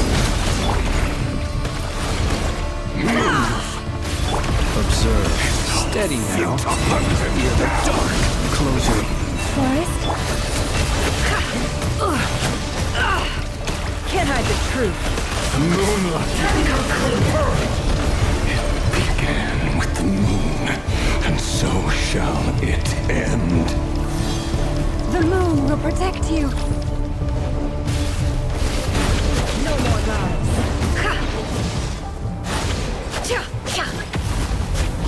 Do you see now?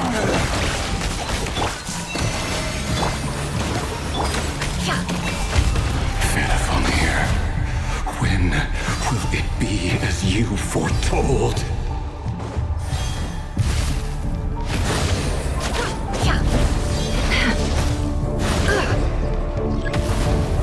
Spear is not welcome here. The night cometh.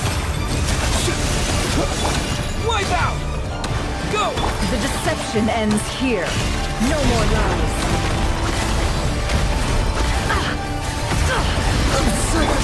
Leave this place. Observe. Close your eyes. To dust. Pathetic! It all adds up. Can't hide the truth.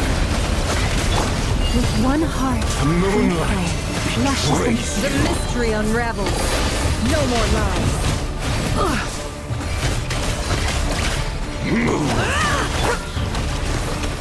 The moonlight.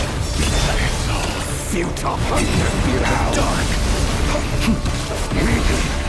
Pathetic. To dust. Are you quite finished? Move. Your little game of heroics is over. Who wants to go first? Raise you. Now, get out of my sight! No, we've been Death within separated! my grasp! You okay? Network, where are the others? Stuck outside the barrier. I guess he really doesn't like us. I told you before, knowing too much is always a death sentence. Be careful what you wish for.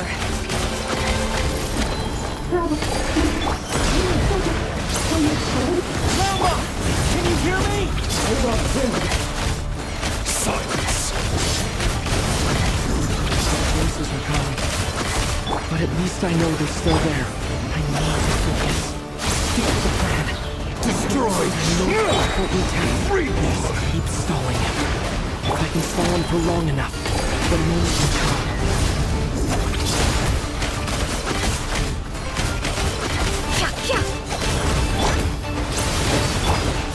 No more lies. Let's see what you're made of.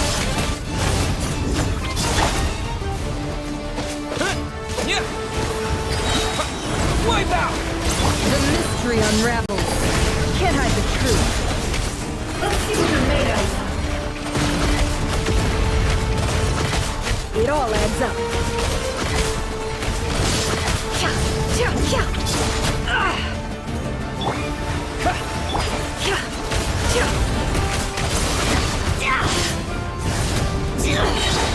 Seek within.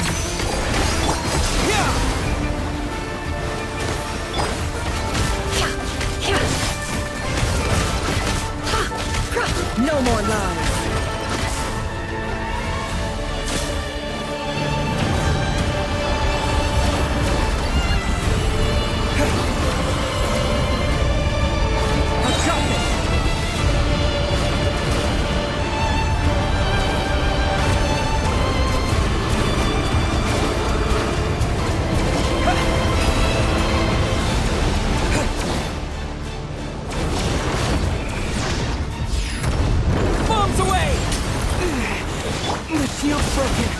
I can't keep this up! Don't push your luck! Your death is within my grasp! Water jet!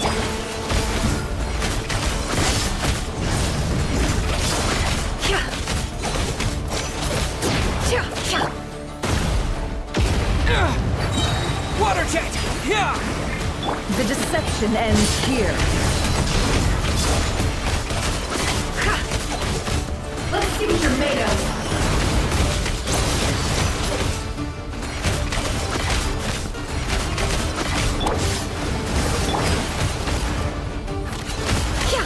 It all falls into place. Can't hide the truth. Seek within.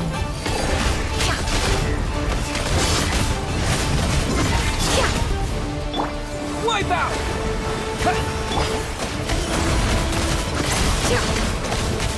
Time to come clean. It all adds up. Time to come clean.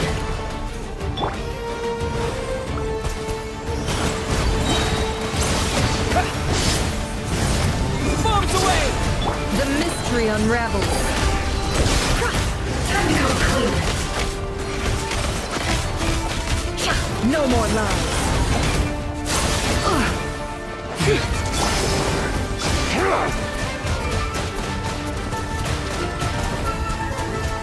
Water jet!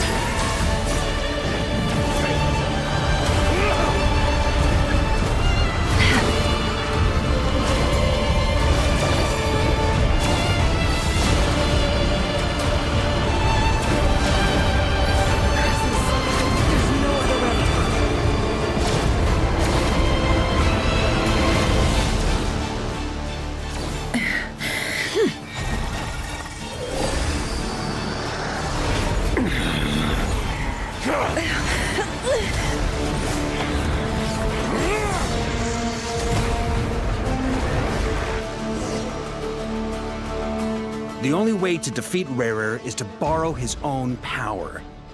That means Columbina will have to disappear while you two bear the brunt of his attacks. You have to hold on. Find a way to keep him focused on killing the two of you.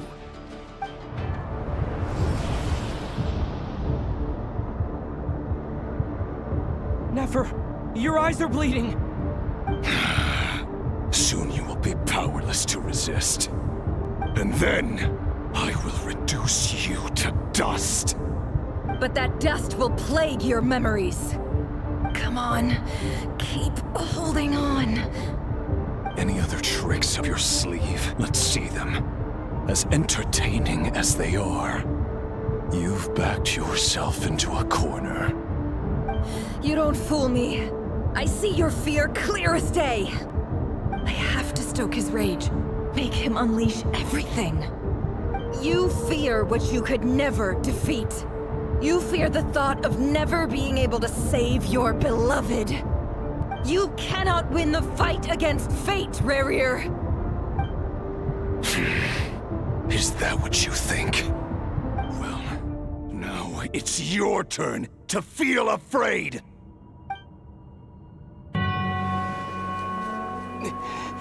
You fear the sound of your own name? Is it us you hate? Or is it what you've become?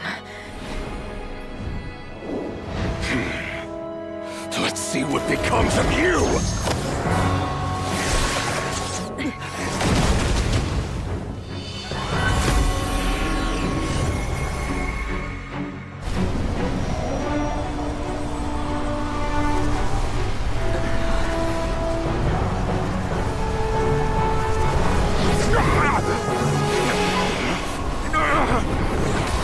What's happening? That power. I've seen it before!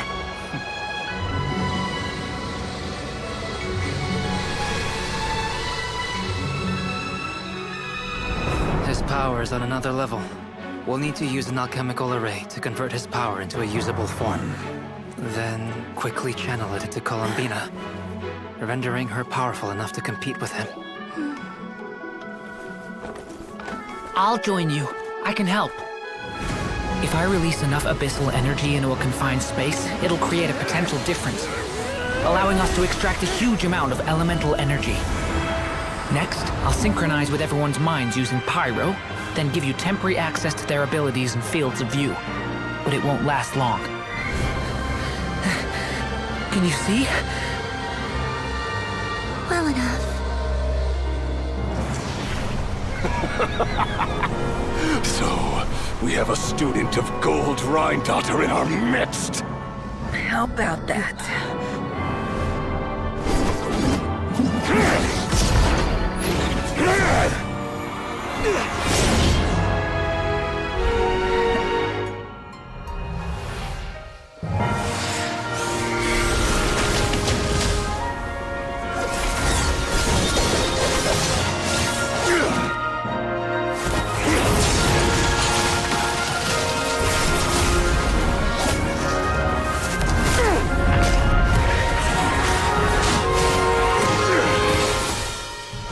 You use my own power against me? Just like how you stole Kuvaki. Look familiar?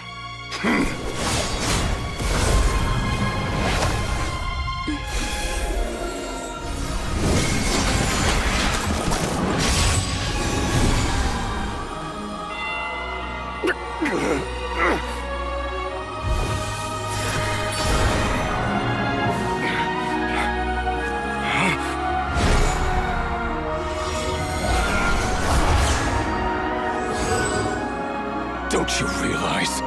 You don't have the power to hold that gate open! I don't, but someone else does.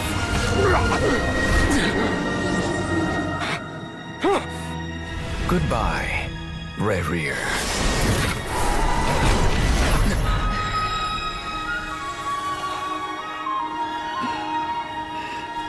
We won.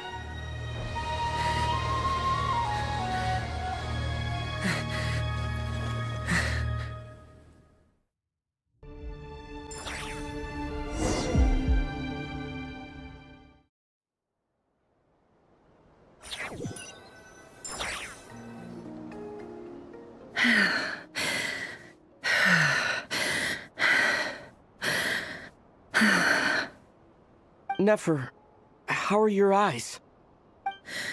They're fine. Apart from the blindness, of course. It's not too late. Let me handle it.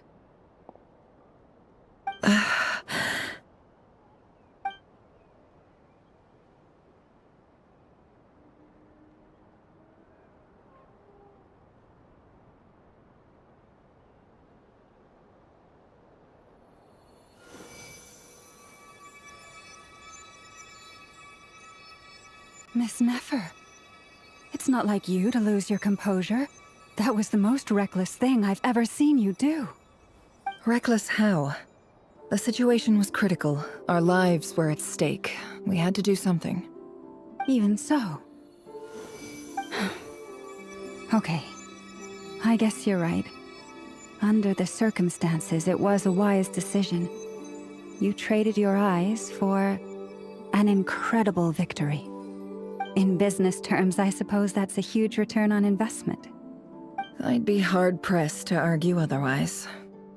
Still, I don't like this outcome, and I don't want you to lose your sight for good. People suffer when they make sacrifices they shouldn't have to make, whether that means faith, strength, or in this case, your ability to even see. I had hoped you could win without sacrificing so much as a single hair on your head. Thank you. Really. All done. Don't try and open your eyes just yet. We'll see how you're doing in a couple of days. Until then, please follow your recovery plan to the letter. I'll send full details through Yehoda. For now, just get yourself home, relax, and rest. My dear friends, we have fought bravely and achieved a spectacular victory. A dark cloud has been lifted from the skies of Nodcry. All in this land will be grateful for what you have done. The moon will remember this day. Thank you both.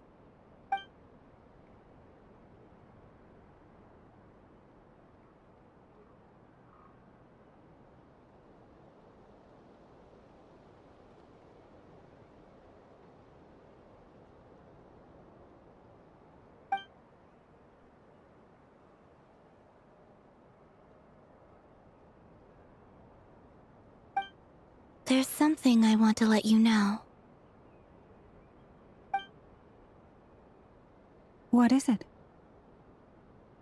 When Durin connected everyone's minds so I could access their powers, I also felt everything they felt. And since Nefer's eyes were injured, my eyes are hurting now too. Huh. Hold on. Let me try. I only feel the pain. There's no actual damage. I just thought I should tell you. You're right. There's no damage. That's a relief. But I must say, I'm surprised to hear the Kutar share something like this with me. In the past, you never used to open up about yourself. Things are a little different now from how they were. I'm learning to share how I truly feel with my friends. Friends? You have no idea how glad I am to hear that.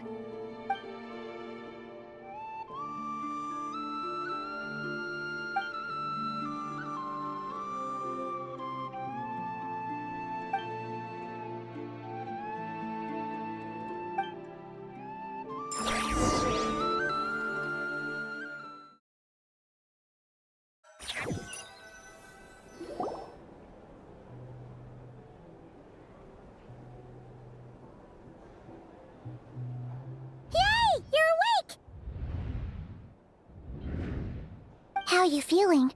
Any aches and pains? Did you sleep well? I'm doing all right, Paimon. No need to worry about me. Phew! Well, that's good. Paimon's been sitting on the edge of the bed worrying about you for ages. You slept a whole day and night. Poor Paimon had to eat all by her lonesome. Glad to hear you didn't starve. How was the food? Well, it wasn't the same without you there to share it. Honestly, Paimon just can't relax when you're not your usual self. She couldn't enjoy the food and settle down to sleep. Well, I'm back to normal now. Oh yeah, and Albedo swung by earlier. He said to tell you to head to the tavern when you woke up. Varker and the others are organizing a victory feast and they want to celebrate with you. He also dropped off some medical supplies, but you seem fit as a fiddle, so guess you won't be needing those. If you're feeling up to it, let's head over now. Wouldn't want to keep them waiting.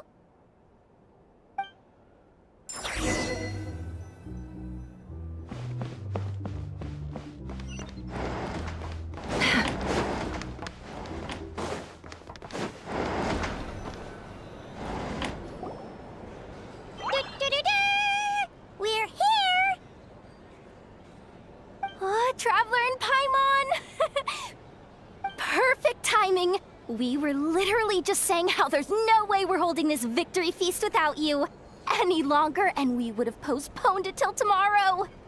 How are you feeling today? Much better. Thanks. Don't worry about me. Relieved to hear it. If that changes, just let me know. Happy to check you over at any time. Yep, we're here for you. Anything you need, just let us know. Oh wait, where's Nefer? How are her eyes doing? Nefer's right over there. I'm sure she'd love to catch up with you.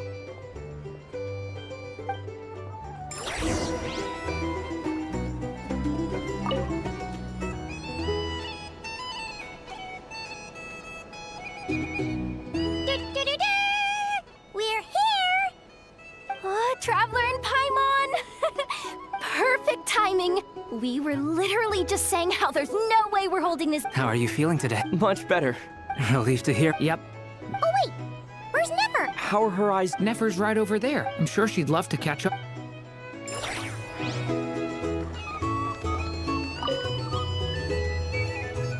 Hello, you. Recovered from the battle?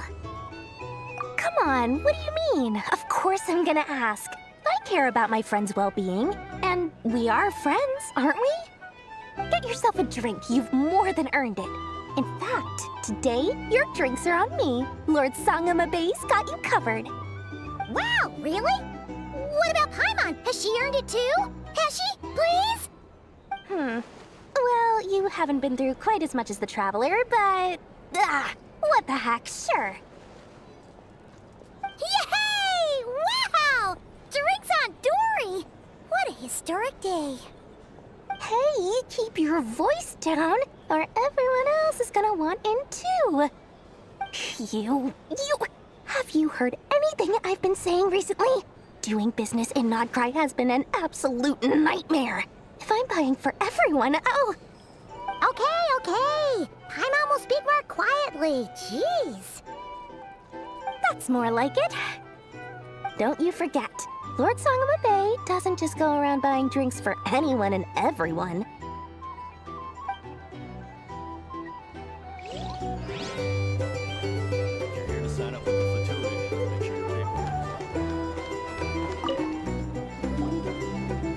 I thought of 1,000 ways to congratulate you, but now you're here, words are failing me. The honorary knight stuns them speechless once again. Well said. The honorary knight showed us all how it's done. The other knights told me that Mondstadt was the first stop on your journey. All of us are truly delighted to count you as our friend. I'd like to thank you for supporting the Knights of Favonius, and also for helping us save Nodcry. Nonsense! Of course I'm gonna mention it. This is more than just business. It's a relationship. And there can be no relationship without showing gratitude where it's due.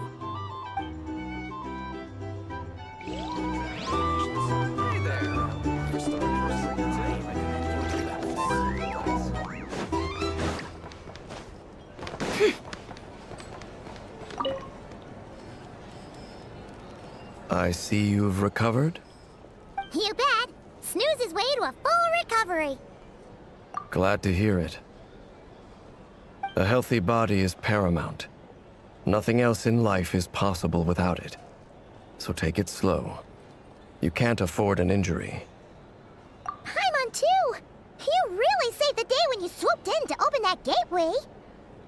I came to accept that although Rerir was my friend in the past, here and now, he was an enemy that must be defeated.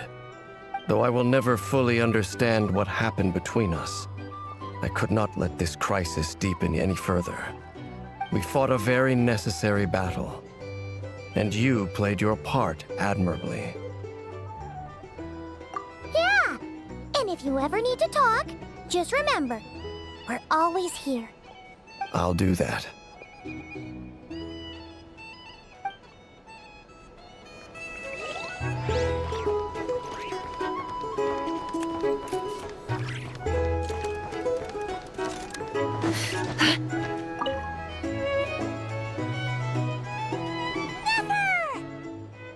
Traveler, Paimon, are you recovering well?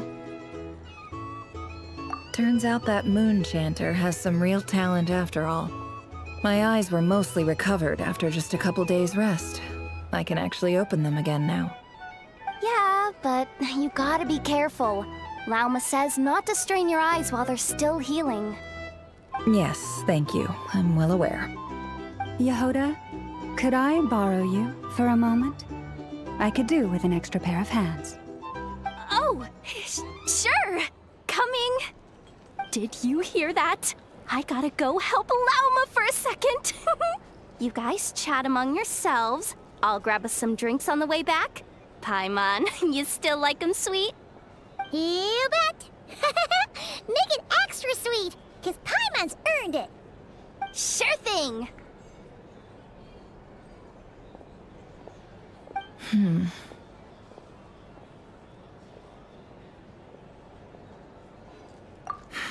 The Raker of Solnari. Kind of a snake, don't you think? No, definitely a snake. A poisonous one who spewed his venomous hatred everywhere. Anyone who seeks revenge out of hatred for other people has become a snake. That's something my dad used to say. Perhaps. I'm sure it sounds like a very wise and open-hearted perspective to your ears. But me? I think hatred is a perfectly justifiable emotion. What else is left when everything you depended on in life gets stripped away? Something's gotta fuel that drive to keep on living. If you're worried about me, you can nip that in the bud. I'm not someone who gets stuck in the past. It's just... I suddenly feel like I was wrong to call my father a liar. He was just a fool. That's why the Academia turned their back on him, and why the other tribes ganged up on him. Oh, Father. How much better things could have been if you were a skilled liar. Look at the Ibis King. Thoth is a fiendishly cunning liar. And yet, strangely, he feels more like a father to me than my real dad ever was. He's never brought it up, but I'd bet he feels the same way. Why else would he give me the power to perceive the truth, while at the same time training me in the art of deception? Well, King Deshret banished him to Aru, which is essentially a prison, and posed 3 questions to him. He promised that he'd have his freedom if he could find the answers. His response was to take on a physical form and approach me, hoping that I could become his envoy and search for one of the answers on his behalf. Did he really think I'd fall for that? He's stuck there. He can't make me return what he gave to me. So that's enough for you to decide he's nice, is it? He's a prisoner, and he was scared. So he decided to perform some good deeds to win people's approval. He lives in fear because he's a deceiver. How is Rerir any different? You can't work as a spy your whole life and expect a happy ending. It's preposterous. Yet I can't say I don't understand it. Liars live in the darkness of their own making, but it's still human nature to want to go on living. They say that a liar's soul is the most worthless thing in the world. What do you think?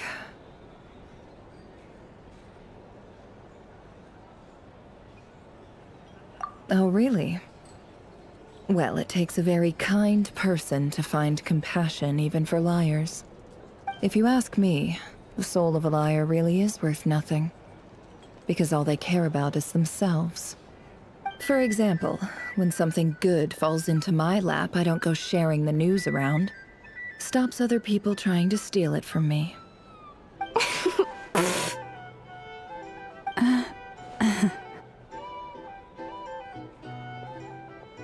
So be it.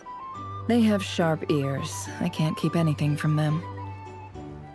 Oh, is that what it looks like? Well, you all know my past now. And I can't simply eliminate everyone who knows too much. So I guess I just have to put up with you. For the foreseeable future, at least. When you find yourself in a situation you can't control, the safest play is to keep calm and start monitoring everyone involved like a hawk. In the intelligence world, you need to have a sense of perspective and play your hand accordingly. If you understand what's at stake, please ensure my secret is safe with you. I trust you'll respect my wishes as a friend. But don't forget, I will also be watching you like a hawk. Very good.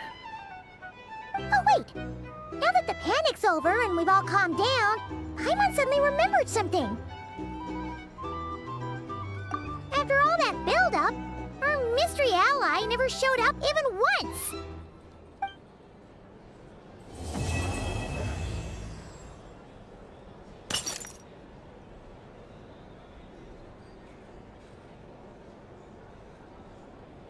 Huh? Am I imagining things?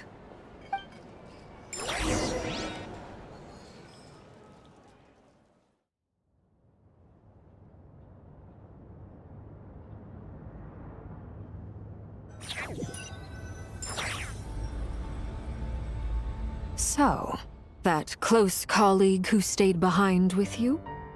What's he been up to recently? Don't know, don't care.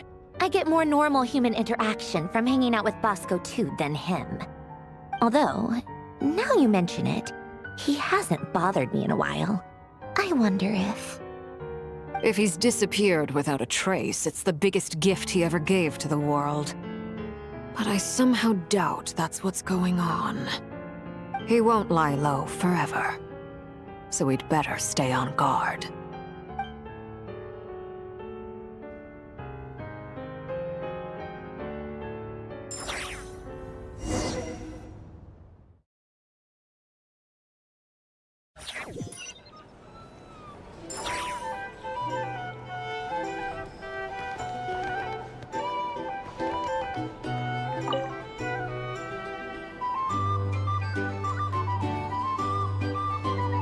Ah, Lord Sangama Bay. How lovely to see you. I must thank you for the device you provided. It was an enormous help. Would I be right in thinking that it was developed by the Academia? Why come and ask me when you clearly know already?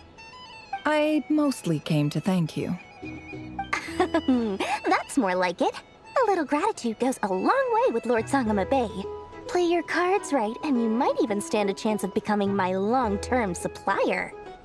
The chance to work with such a kind and charitable investor as yourself would be a great honor for the Curatorium. Huh? Charitable? Who said anything about charity? First time hearing about it. Let's see. The first plot of land you purchased in Nodcry, your desert interests, and... Stop! What do you think you're doing? Exposing my investment history! It's nothing to hide from.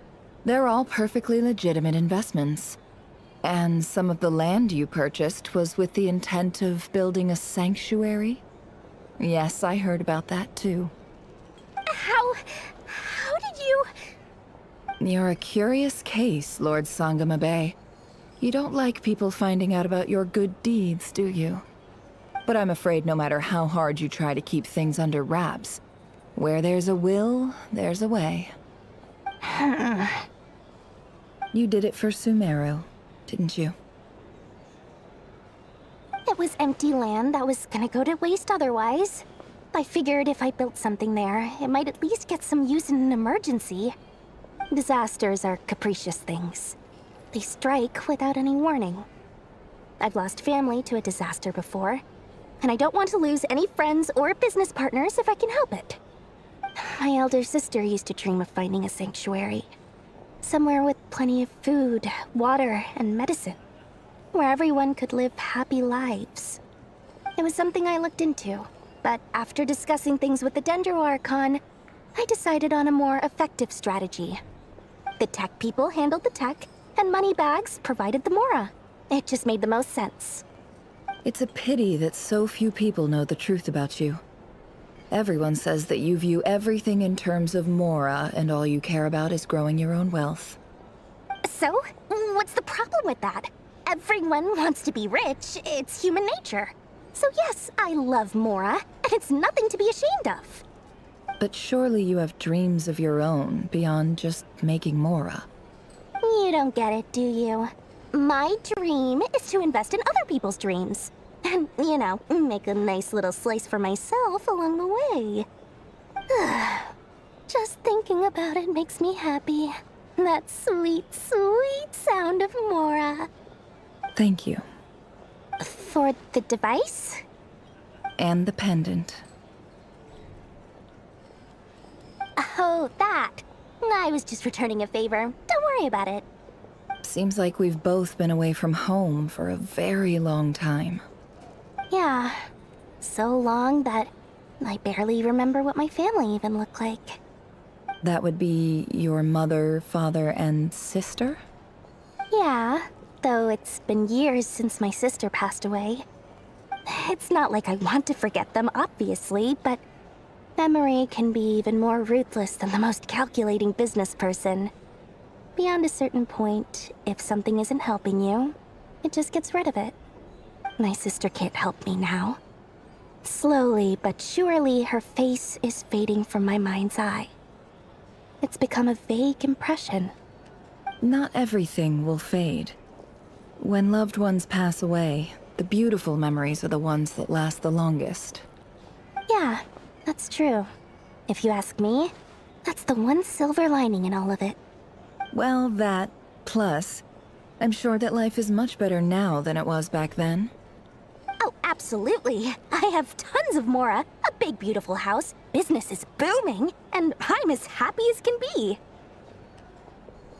You've got a lot going for you too. Boss of the Curatorium of Secrets? I'm sure there's plenty of Mora to be made in that line of work. I appreciate the vote of confidence.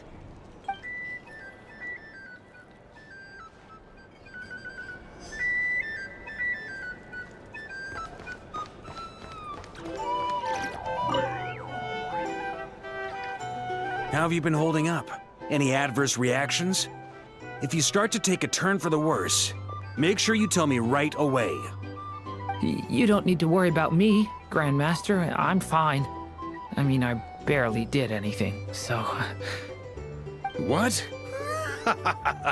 You're too humble, young man. You played an indispensable role in the battle for Notcry. We can't thank you enough for your support. Sometimes, when people praise you, it's because you deserve it. The best thing is to accept it calmly and with grace. It's important to learn how to respond to words of admiration. Let's do a quick demonstration. Albedo, that was an incredible feat of alchemy. The pressure was on, but you worked flawlessly at lightning speed to get the job done. Thank you. I can't take all the credit, though. Durin played a big part in forming the alchemical array. See? Did you catch that? A masterclass in how to take a compliment. Oh, okay, yeah. I did work pretty hard to help prepare for the battle. No point denying that. Hey, you guys!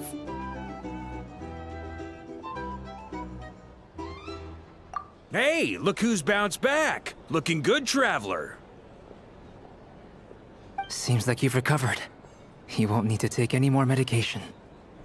Can I get you a drink? Huh? You know how to order at a bar now? You've sure learned a lot recently. Handling a drinks order is ridiculously simple compared to alchemy. Don't worry, I'll blend into society yet. Paimon believes it. You're clearly a fast learner, just like your brother. To be totally honest, though, Paimon didn't quite follow all the details when you first explained the plan to us. Don't worry, that's completely understandable. Unless you're a student of alchemy, it's hard to grasp the principle and how the process works. To put it in the simplest terms, we saw how our enemy stole the power of Kuvaki. And that gave us the idea of stealing his power to turn it against him. When facing an enemy you have no hope of defeating, it's best not to engage them in battle. So, instead of looking for a way to overpower him, we decided to help Columbina get strong enough to at least stand up to him in a fight. For this to work, we had to analyze his modes of attack, confirm who his main target was, and make sure that he wouldn't go beyond the range of the alchemical array. For added security, we prepared a total of 4 arrays. But to mitigate the impact of the battle, we identified one location in particular as the ideal spot, which is where the confrontation took place. The alchemical array absorbed his abyssal power. Then Durin processed it to render it usable by Columbina. That power enabled her to do what would otherwise have been nigh on impossible. What surprised me was that Dainsleif actually agreed to join us. Given his history with Rerir, he had every right to sit this one out. But we're extremely grateful for the decision he made. It must have been a painful choice to make. But I'm sure that making a decision was far better for him than staying in limbo. Absolutely. He was torn between 2 paths, but in the end, he made his choice and stuck to it resolutely. He doesn't strike me as the sort of person who'd stay trapped in limbo for long. Anyway, however you cut it, everyone gave a stellar performance. And now, it's time to kick back and celebrate.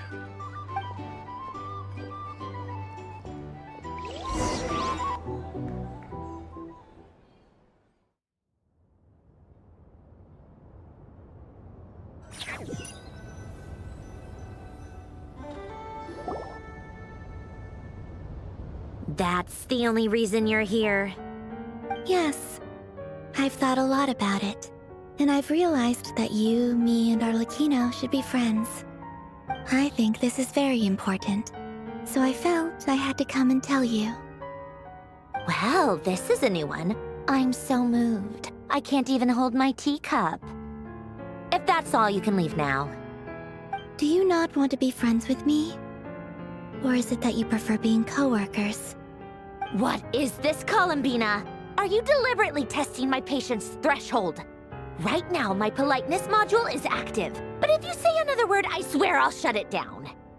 If your politeness module was active, wouldn't you say the word please at some point?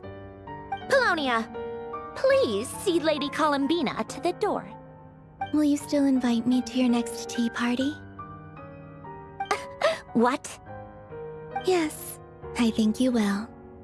Bye-bye, dear Sandrone.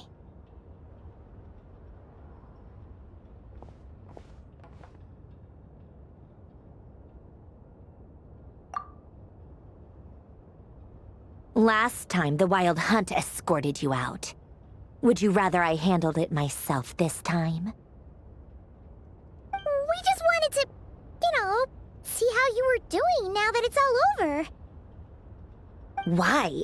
Out of concern for my safety? I hope you didn't seriously think that the Rayhir of Solnari would be able to lay so much as a finger upon me, given how prepared I was. Mostly because you kind of helped us out, so we just wanted to check you were okay. Looks like all your robots are fixed, huh? Oh, don't you worry about that. Tea time is already a write-off. The visitor before you managed to kill my appetite. If you're in the mood for tea, go ahead and help yourself. Otherwise, it's going to waste. My coasters are still missing in action, though. Use this notebook instead. Whoa! Pretty hefty notebook. Look at all those calculations. You can ignore those. They're just dumb scribblings. I doodle and write in my free time. Sometimes I remember the distant dreamlike past. Sometimes I imagine the far-flung future. And other times, I grit my teeth and note down all the crazy nonsense going on in the present. Some people do the crosswords in the newspaper. This is my equivalent of that. Trying to predict the future is like daydreaming.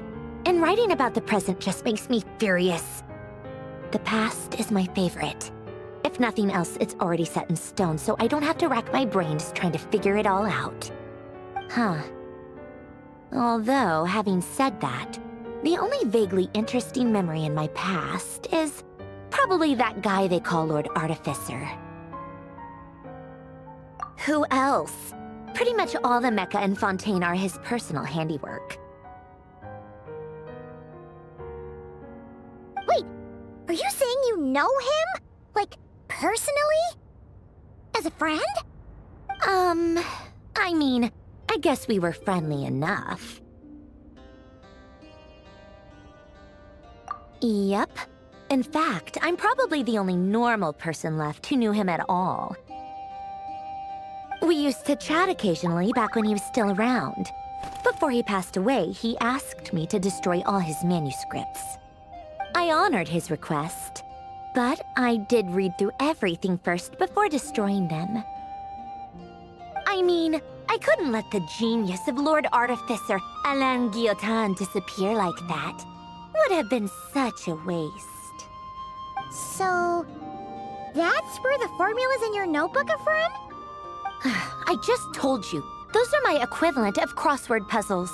They're just dumb formulas that I solve for fun when I'm bored.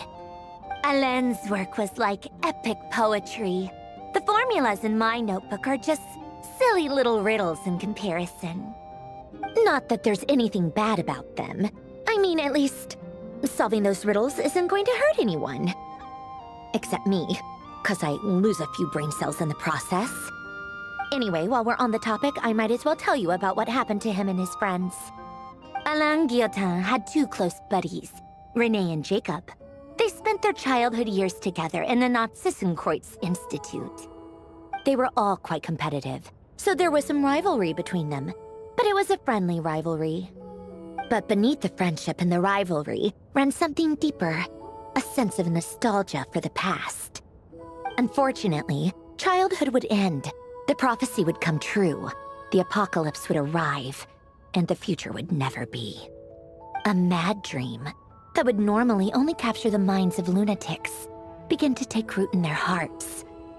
A dream of saving the world. And if René and Alain had been people of lesser wits, that dream would probably have ended up as something for them to joke about in their older years. But alas, they were some of the sharpest minds around. They nurtured that dream with the full power of their intellect, and it grew into something that ate away at their souls. The first of them to fall under its spell was René. Against Alain's wishes, he persisted in experimenting on a mutual friend of theirs to try and save their life. Alain did not approve and parted ways with René. It's complicated. Alain wanted to believe that René only did what he did for the sake of their friendship. But when he told me about what happened, I could tell he still had some suspicions about René's motives. Perhaps the seed that would grow into a nightmare had already sprouted in René's mind. Even then. The next time they met, René's soul had been completely engulfed by the dream of salvation. His futile attempt to change the tide of fate only resulted in a wave that swallowed up the world, even before the apocalypse came. And although that wave died down eventually, I hear that it just recently came back with a vengeance. As I understand, René wanted to live out his dream of salvation once more. But I'm told that the attempted resurgence finally died out for good. At long last, René awoke from his deluded dream. Though of course by then it was far too late. What do you think of René? Do you admire his transcendent genius? His view that any price was worth paying to achieve the lofty goal of saving the world? Or do you despise him?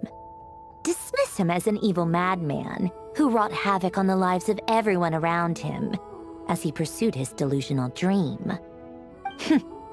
Same difference, really. Just a matter of perspective. What a cop-out. But I suspect you'd have a more incisive and insightful answer if we dug into it further. I don't like fanatics who give up their whole lives for their ideology. Nor do I like fools who let their delusions take control.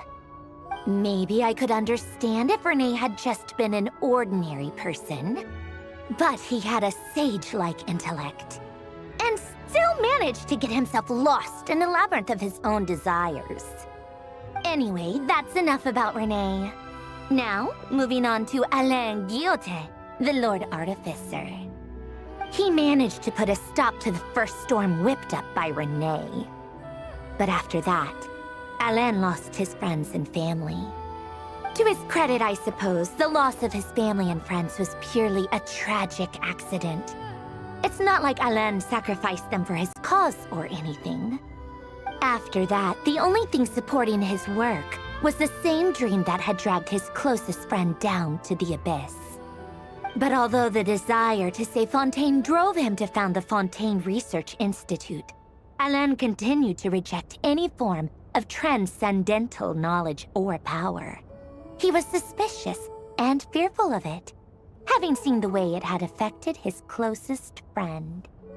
I think that formulas and machines derived solely from human intellect were the only thing that gave him a sense of spiritual comfort. Yet Alain's intellect was simply too great. It barely left him space to breathe in his lifetime.